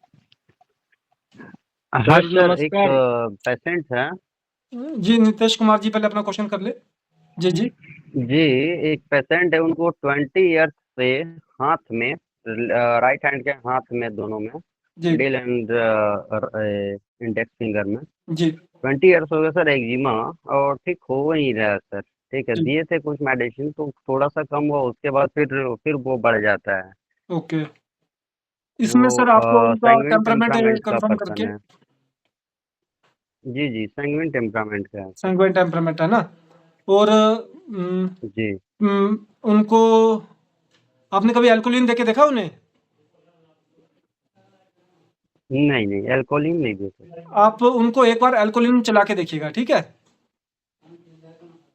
जी फिर मान लीजिए जैसे उनको 2 हफ्ते के लिए दे के देखिए और उसके बाद फिर बताइएगा कि क्या चेंजेस आए हैं उसमें, है ना? अच्छा अच्छा, जी। ठीक। डॉक्टर धर्मेंद्र ऑइंटमेंट जी में भी क्या क्वेश्चन सर कर रहे लगा? जी, जी। जी सर, उसमें ऑइंटमेंट में क्या दे सर? ऑइंटमेंट में ग्रीन और वैन को अल्टरनेटिव करना होता है।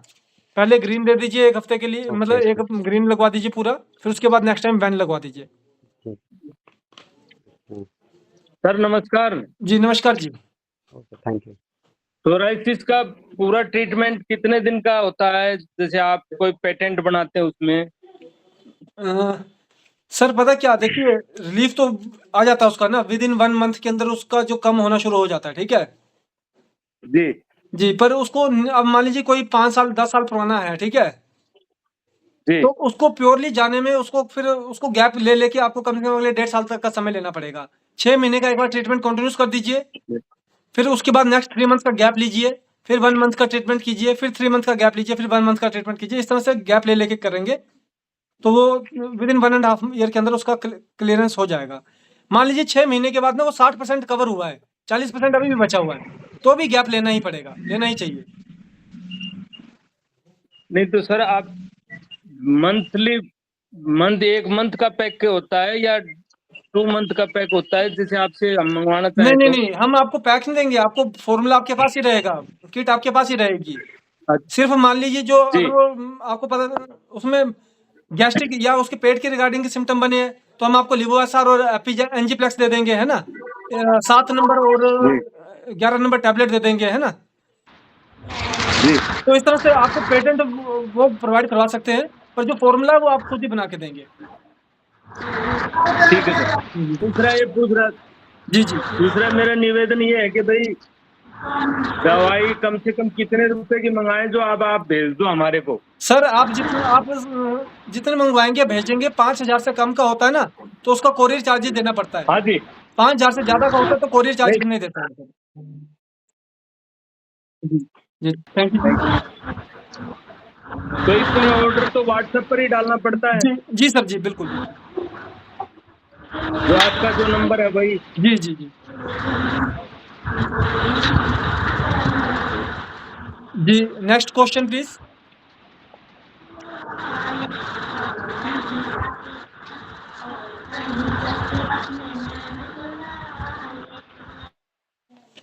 चलिए हम अपने जो सेशन के नेक्स्ट पार्ट की तरफ को चलते हैं। आज जी का जो नमस्ते सर। जी, नमस्कार जी, प्लीज़ सर। सर अगर जो डायबिटिक पेशेंट हो और उसको एक्जिमा या सोराइसिस या रिंगवर्म वगैरह हुआ हो, तो जो आपने सिरप प्रोवाइड करने के लिए बोला है अल्टरनेट करके, नहीं, तो नहीं, क्या नहीं। ये सिरप उसमें दिया जा सकता है? नहीं, सिरप नहीं देंगे, फिर उसमें आप उसमें टैबलेट दें शुरू के लिए और ड्रॉप्स का यूज़ करवाइए। तो सर जैसे टैबलेट भी तो मीठी होती है, इसमें कोई नुकसान सर नहीं होगा? नहीं, जब क्योंकि देखिए ना, जो वो होता है वो सुक्रोज बेस्ड होता है, ठीक है? जो जी सुक्रोज बेस्ड जो होता है वो मीठा अलग होता है। जैसे आपका शुगर फ्री शुगर होती है ना, जी उसके जी। भी मान लीजिए अगर आप उसको 100 ग्राम कंज्यूम करेंगे ना, तो आपकी यूँ समझ लीजिए कि 5 ग्राम चीनी गई शरीर में, ठीक है? पर अगर आप वहाँ पे 10 नहीं ml सर, आज पेशेंट मेरे पास एक्जिमा का आया था, तो जी, मैंने जी। अभी स्टार्ट किया है जी, इसका ट्रीटमेंट। पूरे बॉडी में फैल गया है, बिल्कुल ब्लैक स्पॉट और चमड़ी हार्ड हो गई है और जी, पस फॉर्मेशन भी आ रही है। तो जी, फार्मूले मैंने दिए हैं जी, जी, और उस हिसाब से मैंने R1 और आर वो R20 जी, जी। ये मैंने दिया है, लेकिन ये वो लिक्विड बेस में दिया है, जी, लिक्विड ठीक है, दिया कोई है, इश्यू नहीं है। टैबलेट नहीं दिया हूँ। बस इसको लेने का तरीका थोड़ा-सा और ध्यान में सिरप रखवाइएगा। जी जी बिल्कुल, उसको मैंने अभी वाटर में ही लेने का बोला है जी, स्टार्टिंग में। जी, और बस यही जानना था, तो सिरप तो नहीं देना है, तो जी, दिए भी नहीं है सिरप, जी, केवल जी, जी। लिक्विड ही दिया गया है। जी, जी, जी। जी धन्यवाद सर। जी, धन्यवाद जी। आज के टॉपिक का जो हमारा सेकंड पार्ट है वो है यूजेस ऑफ पेटेंट प्रोडक्ट, जिसमें हम R11 से R23 तक को हम डिस्कस करने वाले हैं। R12 का हमने लास्ट सेगमेंट में डिस्कस किया था, क्योंकि ये आपका R9 और R10 के साथ है। ये आपका यूनिवर्सल रेमेडी है किसी भी तरह की CNS सेंट्रल नर्वस सिस्टम या आपको ब्रेन के रिगार्डिंग कोई भी आपको दिक्कत हो रही हो, उसमें आप इसका यूज़ करवा सकते हैं। तो लास्ट टॉपिक में मैंने आपको कुछ यूनिवर्सल प्रोडक्ट बताए थे, जैसे कि R1, R4, R5, R8, R12 और आज जो एक प्रोडक्ट है वो है हमारा R11। जो R11 है वो भी हमारा यूनिवर्सल प्रोडक्ट है। R1 जैसे हमारा एंटीबायोटिक वर्क करता है, R11 आपका इसका पहले मैं आपको बता देता हूँ। It is made of specially for vertigo condition of brain when any type of fever having raised or irregular in such type of ineffective fever in which there may be also anemic condition for such type of fever. This is good choice for any type of fever and fits. अगर आपको किसी भी तरह के चक्कर आता है या बुखार जो है वो बार बार हो रहा है और टूट नहीं रहा है उसमें, और उसके अलावा जो आपके दौरे पड़ते हैं, अब इसमें 3 तरह की चीज़ों के ऊपर डिस्कस किया गया। एक दिमाग, दूसरा बुखार, बुखार आपका दिमाग से भी चलता है पर उसका ब्लड के ऊपर भी असर आता है, और तीसरा आपका दौरा पड़ना, दौरे मतलब आपके नर्वस सिस्टम। तो जो ये रेमेडी है इसका यूज़ भी इसी तरह से ही है। ये आपका पैरासिटामोल की तरह भी वर्क करता है, ये आपका सिट्राजेनिक वर्क भी करता है, उसके अलावा ये आपका जैसे नर्वस सिस्टम बेस के ऊपर भी वर्क करता है। तो इसलिए R11 आपका एक यूनिवर्सल रेमेडी है। आप R1 भी दे सकते हैं पेशेंट को और R11 भी दे सकते हैं। R1 अगर आपको लगता है कि एंटीबायोटिक देने की जरूरत है तो R1 दीजिए, और अगर आपको लगता है कि इसको आपको एंटीबायोटिक के अलावा इसमें और भी सिम्टम आ रहे हैं तो उसमें आप R11 का यूज़ करवा सकते हैं। प्रोलॉन्ग सिम्टम बन रहे हैं, एंटीबायोटिक तो आपका शॉर्ट सिम्टम के लिए होता है, पर अगर प्रोलॉन्ग सिम्टम बन रहे हैं, वो बार बार बन रहे हैं, तो उसमें आप R11 का यूज़ करवा सकते हैं। और ये हमारा यूनिवर्सल प्रोडक्ट है। इसके बाद है हमारा R13, R14, R15। R13, R14, R15 ये हमारे 3 आपके कार्डियोवैस्कुलर सिस्टम CVS, उसके अलावा आपके नर्वस सिस्टम के ऊपर वर्क करने वाले प्रोडक्ट हैं। इसमें मैं थोड़ा सा आपको बता दूं, थोड़ा सा इसमें आपका मिस प्रिंट हुआ है जो हमारा कैटलॉग है। जो R13 है वो आपका हाइपोटेंशन के लिए है, लो BP के लिए, और जो R14 है वो आपका हाई BP के लिए है। अब उसके अलावा R13 के क्या क्या यूज़ हैं for hypotension, anaemia, bradycardia, HB, any kind of haemoglobin condition, उसके अलावा leucorrhoea, amenorrhoea, dysmenorrhoea, cryptomenorrhoea, diseases of endometrium, vaginal diseases, fallopian tube diseases, ये आपका इन सारी डिजीजेज में भी वर्क करता है। ओवरऑल अगर तो आपका लो बीपी प्रेशर है, जिसका मतलब कि आपकी जो धमनियाँ या फिर आर्टरीज है वो आपकी वीकली वर्क कर रही है, कमज़ोर वर्क करती है, तो उसमें आप R13 का यूज़ करवा सकते हैं। आपको लगता है कि पेशेंट के अंदर कमजोरी है, नर्वस कमजोरी है, तो आप उसमें R13 का यूज़ करवाइए।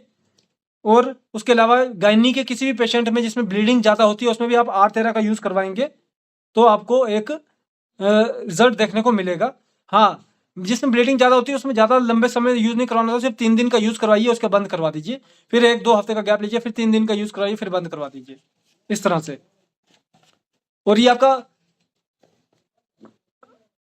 जो इसका CVS कार्डियोवैस्कुलर सिस्टम का जो इसका रोल है वो यही है कि अगर आपको लगता है कि प्रेशर ज़्यादा बन रहा है हार्ट पे, खून की जो ट्रांसफ्यूजन है वो कम हो रही है, हल्की मात्रा में हो रही है, तो उसमें आप R13 का यूज़ करवाइए।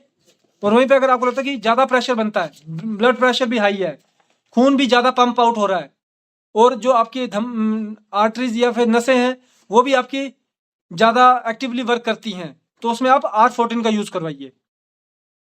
R13 और R14 का ये बेसिक डिफरेंस है। उसके अलावा R15 R15 है, अगर आपको लगता है कि आपको समझ नहीं आ रहा है कि इसमें क्या बेसिक कंडीशन है, मिक्स सिम्टम आ रहे हैं, बीपी ऊपर वाला तो ज़्यादा जा रहा है, नीचे वाला ज़्यादा जा रहा है पर ऊपर वाला कम चले जा रहा है, या ऊपर वाला ज़्यादा जा रहा है नीचे वाला कम हो जा रहा है, तो उस तरह की कंडीशन में जो कंफ्यूज कर रही है उसमें आप R15 का यूज़ करवाएंगे तो एज अ फर्स्ट एड आपका वर्क करेगा। तो उसके बाद R11 के बाद आपका यूनिवर्सल प्रोडक्ट कौन सा हो गया? R15। किसी भी तरह की CVS की कंडीशन में, कार्डियोवैस्कुलर बेस्ड कंडीशन में आप R15 का यूज़ करवा सकते हैं। तो आपके हार्ट और नर्वस सिस्टम और नर्वस सिस्टम के किसी भी तरह की कंडीशन में आप जो कि आप नर्व आपके जो दिल से जुड़ी नसें हैं, जो आर्टरीज हैं, वेन्स हैं, जो दिल से आपके जुड़े कंडीशन को इंडिकेशन देती हैं, ब्रेन से जुड़ी कंडीशन के लिए आप R9 और R10 का यूज़ करवा रहे हैं, और हार्ट से जुड़ी कंडीशन के लिए आप किसका यूज़ करवा रहे हैं? R13 और R14 का। खून पंप होगा, दिमाग में जाएगा तब चलेगा, है ना? खून दिमाग में नहीं जाएगा तो नहीं चलेगा दिमाग। इस चीज़ को भी हमें ध्यान में रखना चाहिए। कुछ मतलब इन तरह की जो बातें हैं उसको भी हमें सोच के ट्रीटमेंट के दौरान में ध्यान में रखना चाहिए। माइग्रेन का पेशेंट आता है, R14 जो है वो आपका बेस्ट माइग्रेन के लिए भी है। माइग्रेन आपकी हो दिमाग में रही है, पर वो किसकी वजह से हो रही है? Due to high blood pressure, due to over activeness of blood making, due to high blood travelling in body, उसकी वजह से आपको माइग्रेन तरह की कंडीशन हो सकती है। तो जो 3 हमारे CVS के रिगार्डिंग जो प्रोडक्ट है वो है R13, R14 और R15। अब इसके बाद हम आते हैं हमारे आइज़ के ऊपर। आइज़ में जो हमारा जो बेसिक प्रोडक्ट है वो है R16 और R17। जो R16 जो है वो हमारा यूनिवर्सल प्रोडक्ट है आइज़ के लिए। किसी भी तरह का आपका आँख के अंदर की जो बात हो रही है, जो आपकी आँखों के अंदर की नसें कमज़ोर हो रही हैं, तो उसमें आप R16 का यूज़ करवाइए। जैसे कि पेशेंट बोल रहा है उसको कैटरेक्ट तो नहीं हो पर उसको धुंधला दिखना शुरू हो जाता है, बार-बार पानी निकलता है आँख से, तो वो उस तरह की कंडीशन में आप किसको यूज़ करवाइए? जिसमें आँखों की नसों का ज़्यादा प्रभाव हो रहा है, R16 का।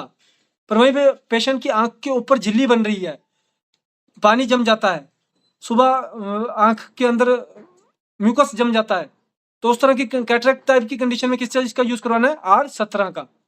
तो इसमें हमारे 2 पेटेंट हो गए, R16 ब्राइटो, R17 कैटरेक्टो कट। इन 2 जो प्रोडक्ट है इसका जब आप यूज़ करवाएंगे पेशेंट में, आइज़ के पेशेंट में, तो आपको एक अच्छा रिस्पॉन्स देखने को मिलेगा। जो आइज़ का यूनिवर्सल प्रोडक्ट है वो R16 है।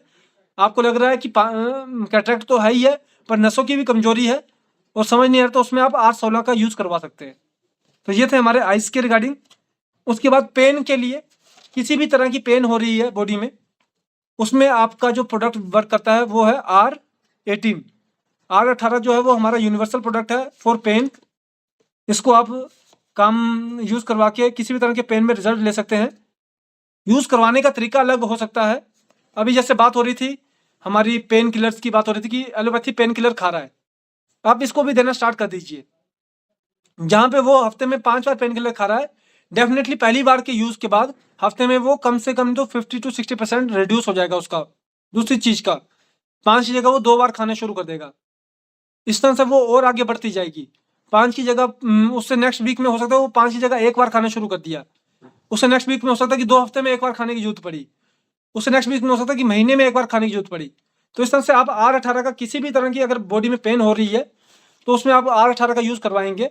यूज़ करवाने के 2 मेन तरीके हैं, डायरेक्ट टंग, सॉरी 3 मेन तरीके होते हैं। Direct tongue 5 drops in 1 spoon of water every hour, 1 चम्मच पानी में 5 बूंदे हर घंटे में। और उसके बाद 1 लीटर पानी के अंदर 25 बूंदे डाल लीजिए, उस 1 लीटर पानी का कंज्यूम करवाइए। फिर वो जब खत्म हो जाता है दोबारा 1 लीटर की बोतल बना के 25 बूंदे डाल के उसको कंज्यूम कीजिए।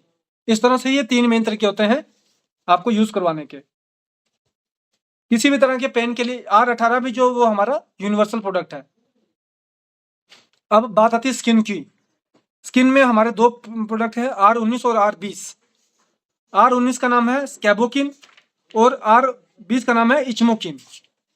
अगर आपको ड्राइनेस, जैसे आप ड्राई सोराइसिस है और कम ईचिंग है पर फॉर्मिकेशन ज़्यादा है, ज़्यादा चीज़ें बन रही है बॉडी पे, तो R19 का यूज़ करवाना है। और अगर ज़्यादा ईचिंग भी है, फॉर्मिकेशन भी है, तो R20 का यूज़ करवाना है। सिर्फ इतना सा फर्क है R19 और R20 के बीच में। R19 आपका किसी भी तरह की स्कैबिज के लिए यूज़ होता है, herpetism के लिए यूज़ होता है। और जो R20 है वो आपका किसी भी तरह की प्रोराइटिस ईचिंग के लिए यूज़ होता है, या आपके जो इरप्टिव ईचिंग होती है या इरप्शन हुई होती है बॉडी के ऊपर, उसके लिए यूज़ होता है, जिसमें खासकर ईचिंग ज़्यादा हो रही है। तो ये डिफरेंस है R19 और R20 का। तो स्किन के अंदर अगर बिना खुजली वाला है तो R19 दे दीजिए, और अगर खुजली वाला है तो R20 का यूज़ करवा सकते हैं। खुजली वाली कंडीशन है तो R20, विदाउट ईचिंग कंडीशन है तो R19 का यूज़ करवाइए, आपको डेफिनेटली चेंजेस देखने को मिलेंगे। अब नेक्स्ट है हमारा प्रोडक्ट R21 और R22। ये हमारे KUB सिस्टम के ऊपर वर्क करता है। किडनी, यूरेटर, यूरिनरी ब्लैडर और ब्लैडर के लिए आपका R21 और R22 का यूज़ किया जाता है। यूरोलिथ्मो R21, इट कंट्रोल्स और eradicate all type of malformation of urinary apparatus as stones or give hypocomplex in leucorrhoeal ladies की। और आपका यूरोजेनिटल के लिए भी R21 का यूज किया जाता है। ये मूत्र तंत्र में खास दवा है। ये पेशाब के सभी प्रकार के संक्रमण को ठीक करने में मदद करती है। उसके अलावा गुर्दे की पथरी में भी इस्तेमाल किया जा सकता है। और अगर लुकोरिक कंडीशन बन रही है फीमेल में तो R21 का यूज करवाएं, आपको एक अच्छा रिलीफ देखने को मिलेगा। तो ये है आपका R21 का यूज। और वहीं पे दूसरा है आपका R22। R22 जो है आपका, ये मूत्र तंत्र के रचनात्मक आने वाले रोगों, मतलब जैसे आपका रीनल फेलियर हो रहा है या किसी भी तरह का आपका किडनी फेलियर हो रहा है, उसमें आप R22 का यूज़ करवाएंगे, आपको अच्छा रिजल्ट देखने को मिलेगा। उसके अलावा आप इसको अगर R21 से आपको किसी तरह का रिजल्ट नहीं मिलता, पॉजिटिव रिजल्ट नहीं मिलता है, तो आप वहाँ पे R22 का यूज़ करवा सकते हैं। और जैसे यूनिवर्सल प्रोडक्ट की बात हो रही थी, तो R21 जो है वो हमारा किडनी के लिए, किसी भी तरह की किडनी की कंडीशन है तो उसमें आपका R22 जो है वो आपका यूनिवर्सल प्रोडक्ट है। किडनी का, KUB का कोई भी आपका दिक्कत है पेशेंट में, या आपको पता है पेशेंट के अंदर मल्टीपल सिम्टम बने, तो आप उसमें किडनी का भी सिम्टम है कोई, तो आप उसमें R22 का यूज़ करवा सकते हैं, तो वो आपको अच्छा एक रिजल्ट देखने को मिलेगा। और जो लास्ट प्रोडक्ट है वो है हमारा R23, जिसका नाम है ट्रिप्को। ये आपका vitamins, analgesic, antibiotic, anti parasitic, anti inflammatory और एनी टाइप ऑफ हीलिंग के लिए आप इसका यूज़ करवा सकते हैं। इन शॉर्ट, आपके अंदर विटामिन की कोई कमी हो रही है, या आयरन डेफिशिएंसी या मिनरल डेफिशिएंसी हो रही है, या आपके अंदर किसी भी तरह की बॉडी में कमजोरी आती है, उसके अंदर आप R23 का यूज़ करवा सकते हैं। इसको मैं थोड़ा सा ब्रीफ करने से पहले मैं आपको जो हमारे यूनिवर्सल प्रोडक्ट थे, मैं आपको उसके बारे में थोड़ा ब्रीफ कर दूं। सबसे पहले हमारे कौन कौन से यूनिवर्सल प्रोडक्ट है? R1, R4, R5, R8, R12, R15, R18, sorry R16, R18, R22 और R23, R1, R4, R5, R8, R12, R15, R16, R18, R22 और R23। ये 10 प्रोडक्ट आपके पास अगर होंगे तो आपके पास किसी भी तरह के कोई भी ऑर्गन सिस्टम के पेशेंट आते हैं तो उसमें हम पेटेंट का एक अच्छा रिजल्ट देखने के अंदर हमें देखने को मिल सकता है। मान लीजिए पेट का पेशेंट आएगा तो उसमें R5 और R7 दे दिया जाएगा। मान लीजिए आपका किडनी का पेशेंट आएगा तो उसमें R11 या R1 के साथ R22 को दे दिया जाएगा। मान लीजिए आपका दिमाग या फिर चक्कर या फिर किसी भी तरह के CNS के रिगार्डिंग का पेशेंट आएगा तो R1 और R12 दे दिया जाएगा। मान लीजिए किसी भी तरह का हार्ट का पेशेंट आएगा तो उसमें R11 और R15 दे दिया जाएगा। इस तरह से आप उसमें दे सकते हैं। और कोई भी कमजोरी का पेशेंट आता है तो उसमें R23 का आप यूज़ करेंगे। आपके पेशेंट के अंदर कमजोरी की कमी जो कमजोरी जो है रिकवरी होने शुरू हो जाएगी। तो ये था हमारे आज के टॉपिक का जो सेकंड पार्ट था, जो पेटेंट प्रोडक्ट के रिगार्डिंग। अगर किसी के इसके अंदर कोई क्वेश्चन हो तो प्लीज वो एक बार क्वेश्चन को पुट ऑन कर सकते हैं।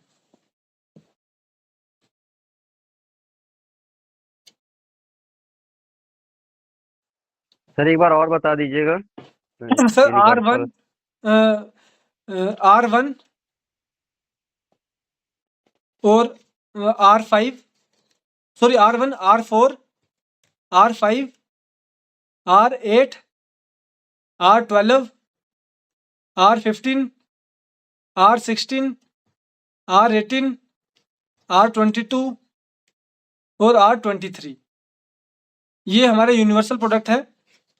आपको जब आप कैटलॉग में चेक करेंगे पता चल जाएगा कि पेट के रिगार्डिंग कौन सा प्रोडक्ट है। R जैसे रेस्पिरेटरी ट्रैक के लिए R4 हो गया कॉम्बिनेशन विद R1 या R11। इन्फ्लेमेटरी लग रहा है तो R11 दे दीजिए, सप्रेसिव लग रहा है तो R1 दे दीजिए विद R4। और फिर वहीं पे आपका अगर मान लीजिए GIT के रिगार्डिंग है तो R5 दे दीजिए, साथ में R8 दे दीजिए।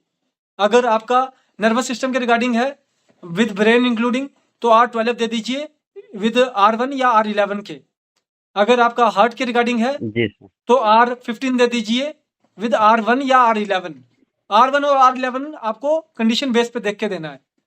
इसी तरह से आपको ये सारी चीजें बता दी गई हैं। Okay, thank you ji.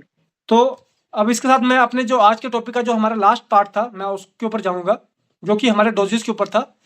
Last time मैंने आपको बताया था कि 3 तरह की डोजेस होती है, खाने से 5 मिनट पहले, खाने से 15 मिनट पहले और खाने से आधा घंटा पहले। अब इसको मैं थोड़ा सा और ब्रीफ करूंगा। जो हमारी यूनिवर्सल डोज है वो खाने से 5 मिनट पहले वाली ही है। आप जो मर्जी डोज दे दो पेशेंट को, दोबारा आपको 5 मिनट पहले 5 मिनट बाद की डोज पे लेकर आना उस पेशेंट को। इतना आप अपने माइंड में क्लियर करके रख सकते हैं। दूसरी चीज, हम पानी और टाइम क्यों बढ़ा रहे हैं? क्योंकि जिसको मान लीजिए किसी को मॉडरेट रिजल्ट मिला है तो उसके 15 मिनट बढ़ा दीजिए। रिजल्ट आया है पर उतना खास रिजल्ट नहीं देखने को मिला उसको, तो उसके 15 मिनट बढ़ा दीजिए। और जो बोलता है कि उसको रिजल्ट ही नहीं आया है तो उसको आप आधा घंटा बढ़ा दीजिए और पानी का 1 गिलास कर दीजिए। 1 गिलास का मतलब मिनिमम 250 ml वाटर होता है 1 गिलास के अंदर। अब मैं आपको बताता हूँ इससे क्या होता है। ये होती है आपकी sense of doses. Sense of doses का मतलब होता है कि जो डोज होती है आपकी वो आपकी कम और ज्यादा हो जाती है ना। रिस्पेक्टेड सर प्लीज अपना माइक ऑफ कर ले प्लीज।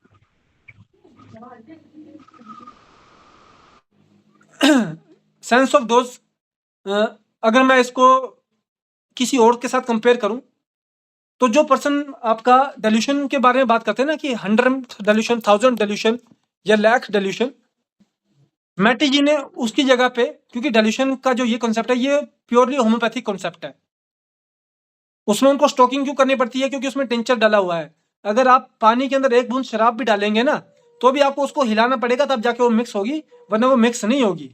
उसी तरह से अगर आप उसमें टिंचर डालेंगे तो भी आपको उसको हिलाना पड़ेगा तब जाके वो मिक्स होगा पानी के साथ, वरना वो बूंद वैसे पानी में तैरती रहेगी, वो उस पानी के साथ मिक्स नहीं होगी, तो उससे उसकी प्रॉपर्टी उसमें नहीं जाती है। तो वहीं पे जो डोजेज हायर डिल्यूशन का मतलब होता है कि less amount of remedy, more amount of water. तो हमने भी इसमें क्या किया, डोज को ही चेंज किया ना। हमने भी अपनी डाइल्यूशन हमने 3 ही रखे, D4, D5, D6 रखा, बस पानी की क्वांटिटी ज्यादा कर दी और उसके लेने के टाइम को ज्यादा कर दिया। पानी की क्वांटिटी के साथ किसका डायरेक्ट लिंक होता है, लेने के टाइम का। जितना कम पानी उतना कम टाइम, जितना ज्यादा पानी उतना ज्यादा टाइम। इस चीज को माइंड में रखते हुए जितना कम रिजल्ट उतना ज्यादा पानी और उतना ज्यादा टाइम, जितना ज्यादा रिजल्ट उतना कम पानी और उतना कम टाइम। इस चीज को माइंड में रखते हुए आप अपने ट्रीटमेंट को आगे बढ़ा सकते हैं। तो ये था हमारे लास्ट जो हमारी बात हुई थी डोजेस का, उसके साथ ऐड ऑन होता हुआ जो नेक्स्ट पार्ट है। एक बार मैं इसको फिर से रिपीट करता हूँ, 5 minute, 15 minute, 30 minute. 5 minute universal dose है, जो भी आप कोई भी डोज देंगे दोबारा 5 मिनट पे लेकर आना है। किसी को मॉडरेट रिजल्ट मिला है, मतलब आम सा रिजल्ट मिला है, हल्का फुल्का देखने को मिला है, तो उसका 15 मिनट का गैप करवा दीजिए। पानी आप 100 ml करवा दीजिए। किसी को जरा भी रिजल्ट नहीं मिला है तो उसका आधे घंटे का गैप करवा दीजिए, खाने से पहले और खाने के बाद का।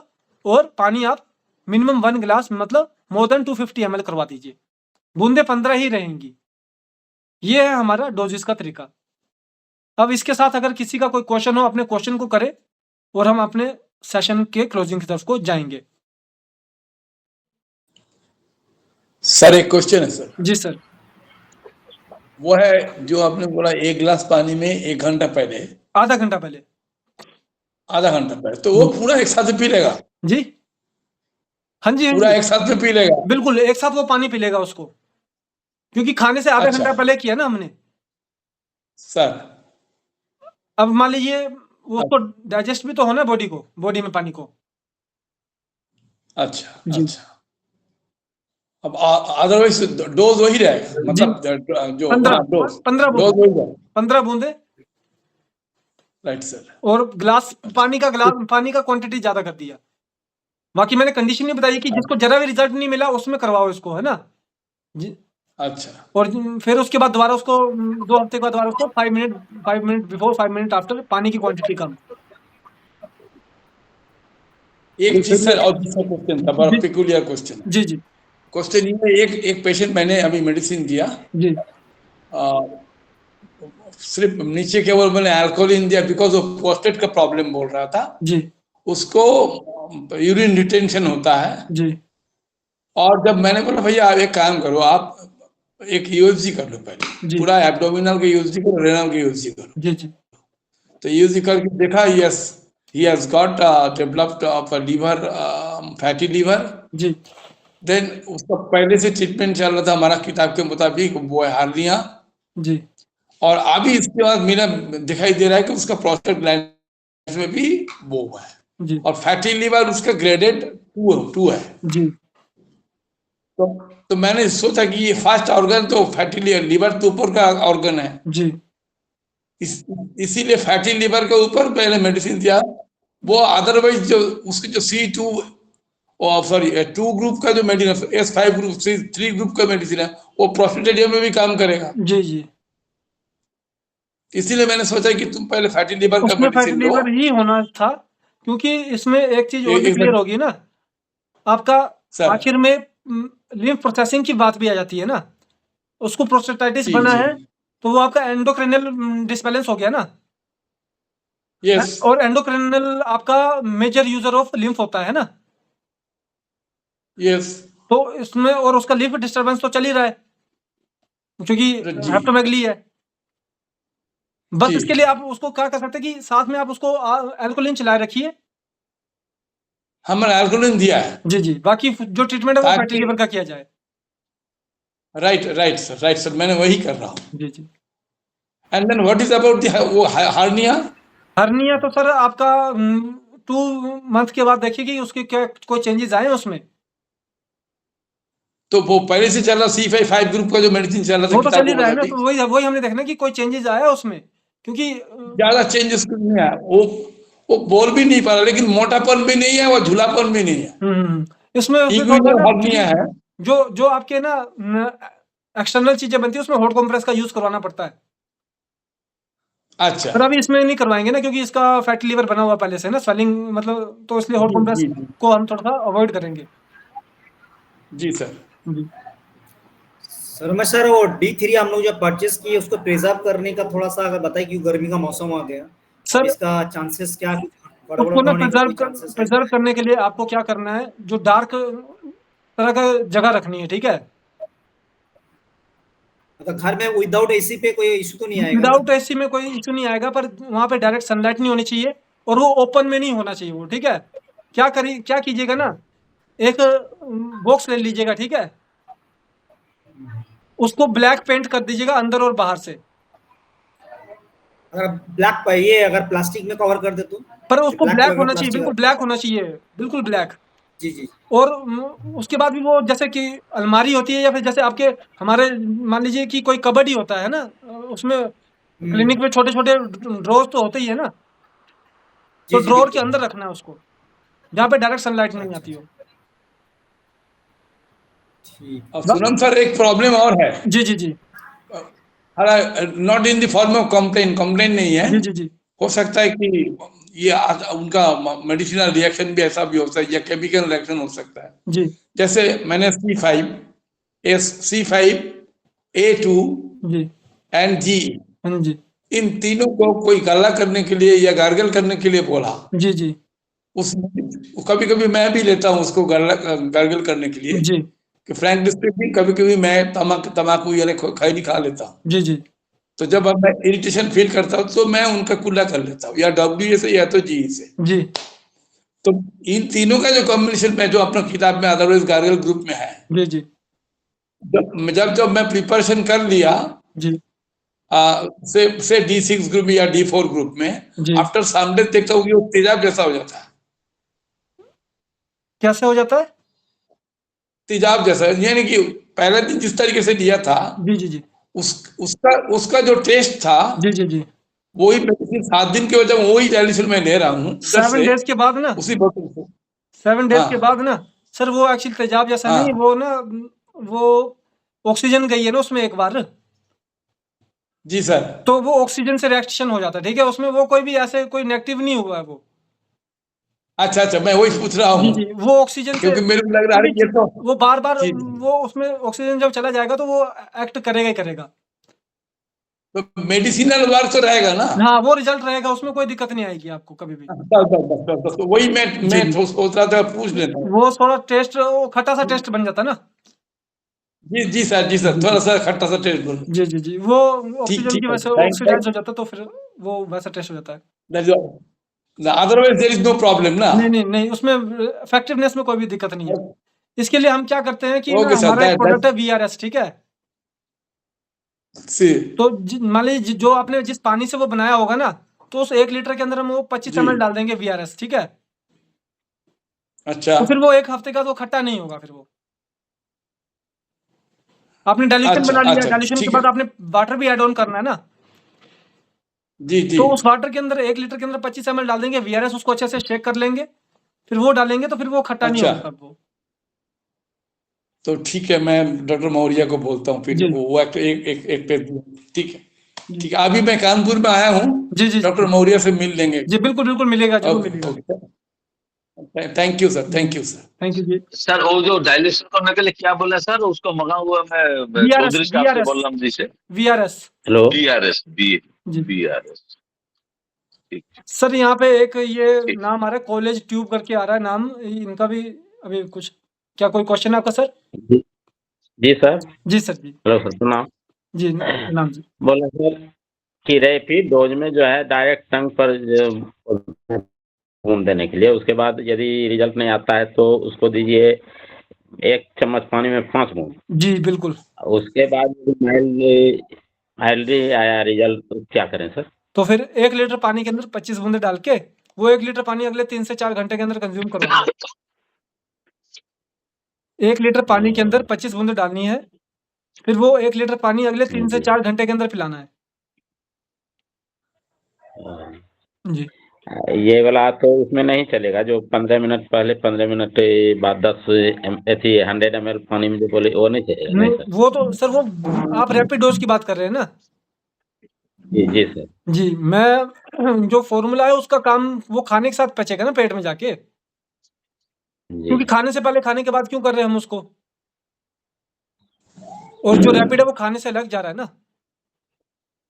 जैसे कि एक्चुअली है ये सर ब्लीडिंग वाला केस। जी, जी, जी। तो उसको पहले दिए थे डायरेक्ट टंग पर। जी। 2 दिन के बाद उसको 1 चम्मच पानी के साथ दे रहे हैं प्रत्येक 3 घंटा के लिए जी। प्रत्येक दिन सर। जी, जी। तो उसमें रिज़ल्ट जो है 40% तक आया। जी, जी, जी। तो अब उसको 25 दिन डालना है सर जी, जी, 1 आप लीटर पानी की पानी में। क्वांटिटी बढ़ा दीजिए। 3 घंटा 4 घंटा के लिए वो पी लेंगे। जी, जी। जी। Thank you sir.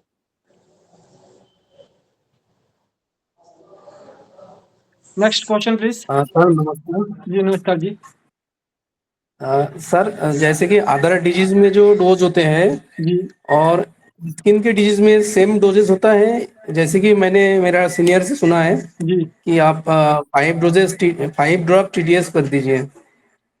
बिल्कुल, वो आपकी बात सही है, पर उसमें ना पहले आपको जो स्टार्ट करवाना है वो आपको 15 बूंदों से ही करवाना है, क्योंकि 10 में से आप देखेंगे कि 6 पेशेंट आपके 15 बूंदों के ऊपर ही मेंटेन होंगे। जो 5 ड्रॉप्स वाले हैं वो आपके 4 पेशेंट ही होंगे, है ना? Okay sir. जी, इसी को ध्यान में रखते हुए करना होता है। Okay sir. जी। और किन्हीं का कोई क्वेश्चन?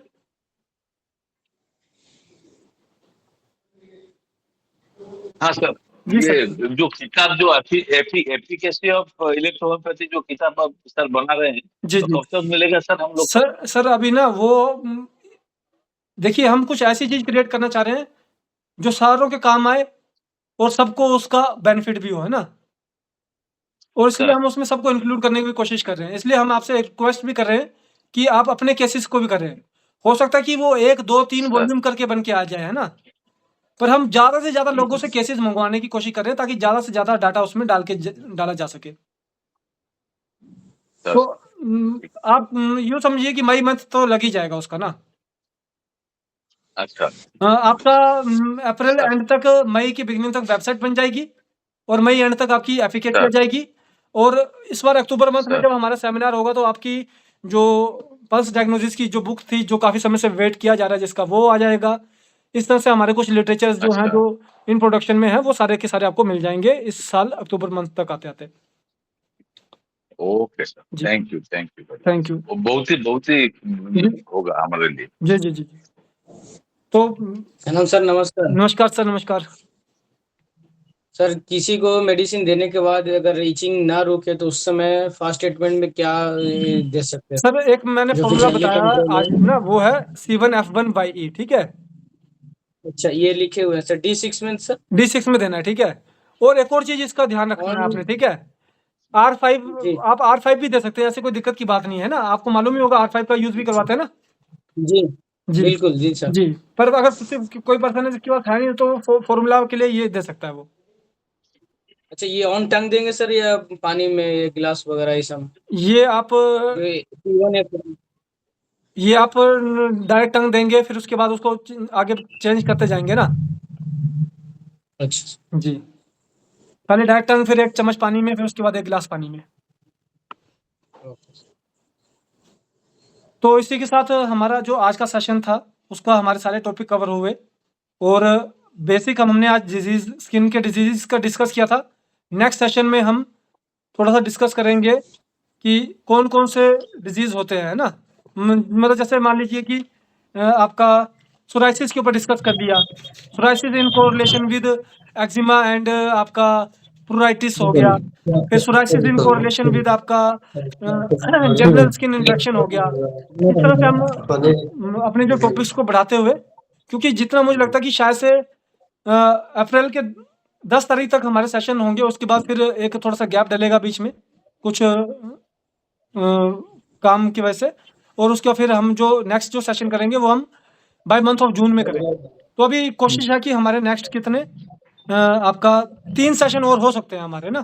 तो उन 3 सेशन में स्किन को कंप्लीट करके, और आप सबसे रिक्वेस्ट है, मैं फिर से बोल रहा हूँ कि रिक्वेस्ट है कि ज़्यादा से ज़्यादा जिन्होंने 1-2 अपने केसेस को ज़रूर शेयर करें, ताकि जो रिज़ल्ट लिए हैं आपने, ताकि आपका भी एक हमारे ऑफिशियल डॉक्यूमेंट्स के अंदर नाम जाए।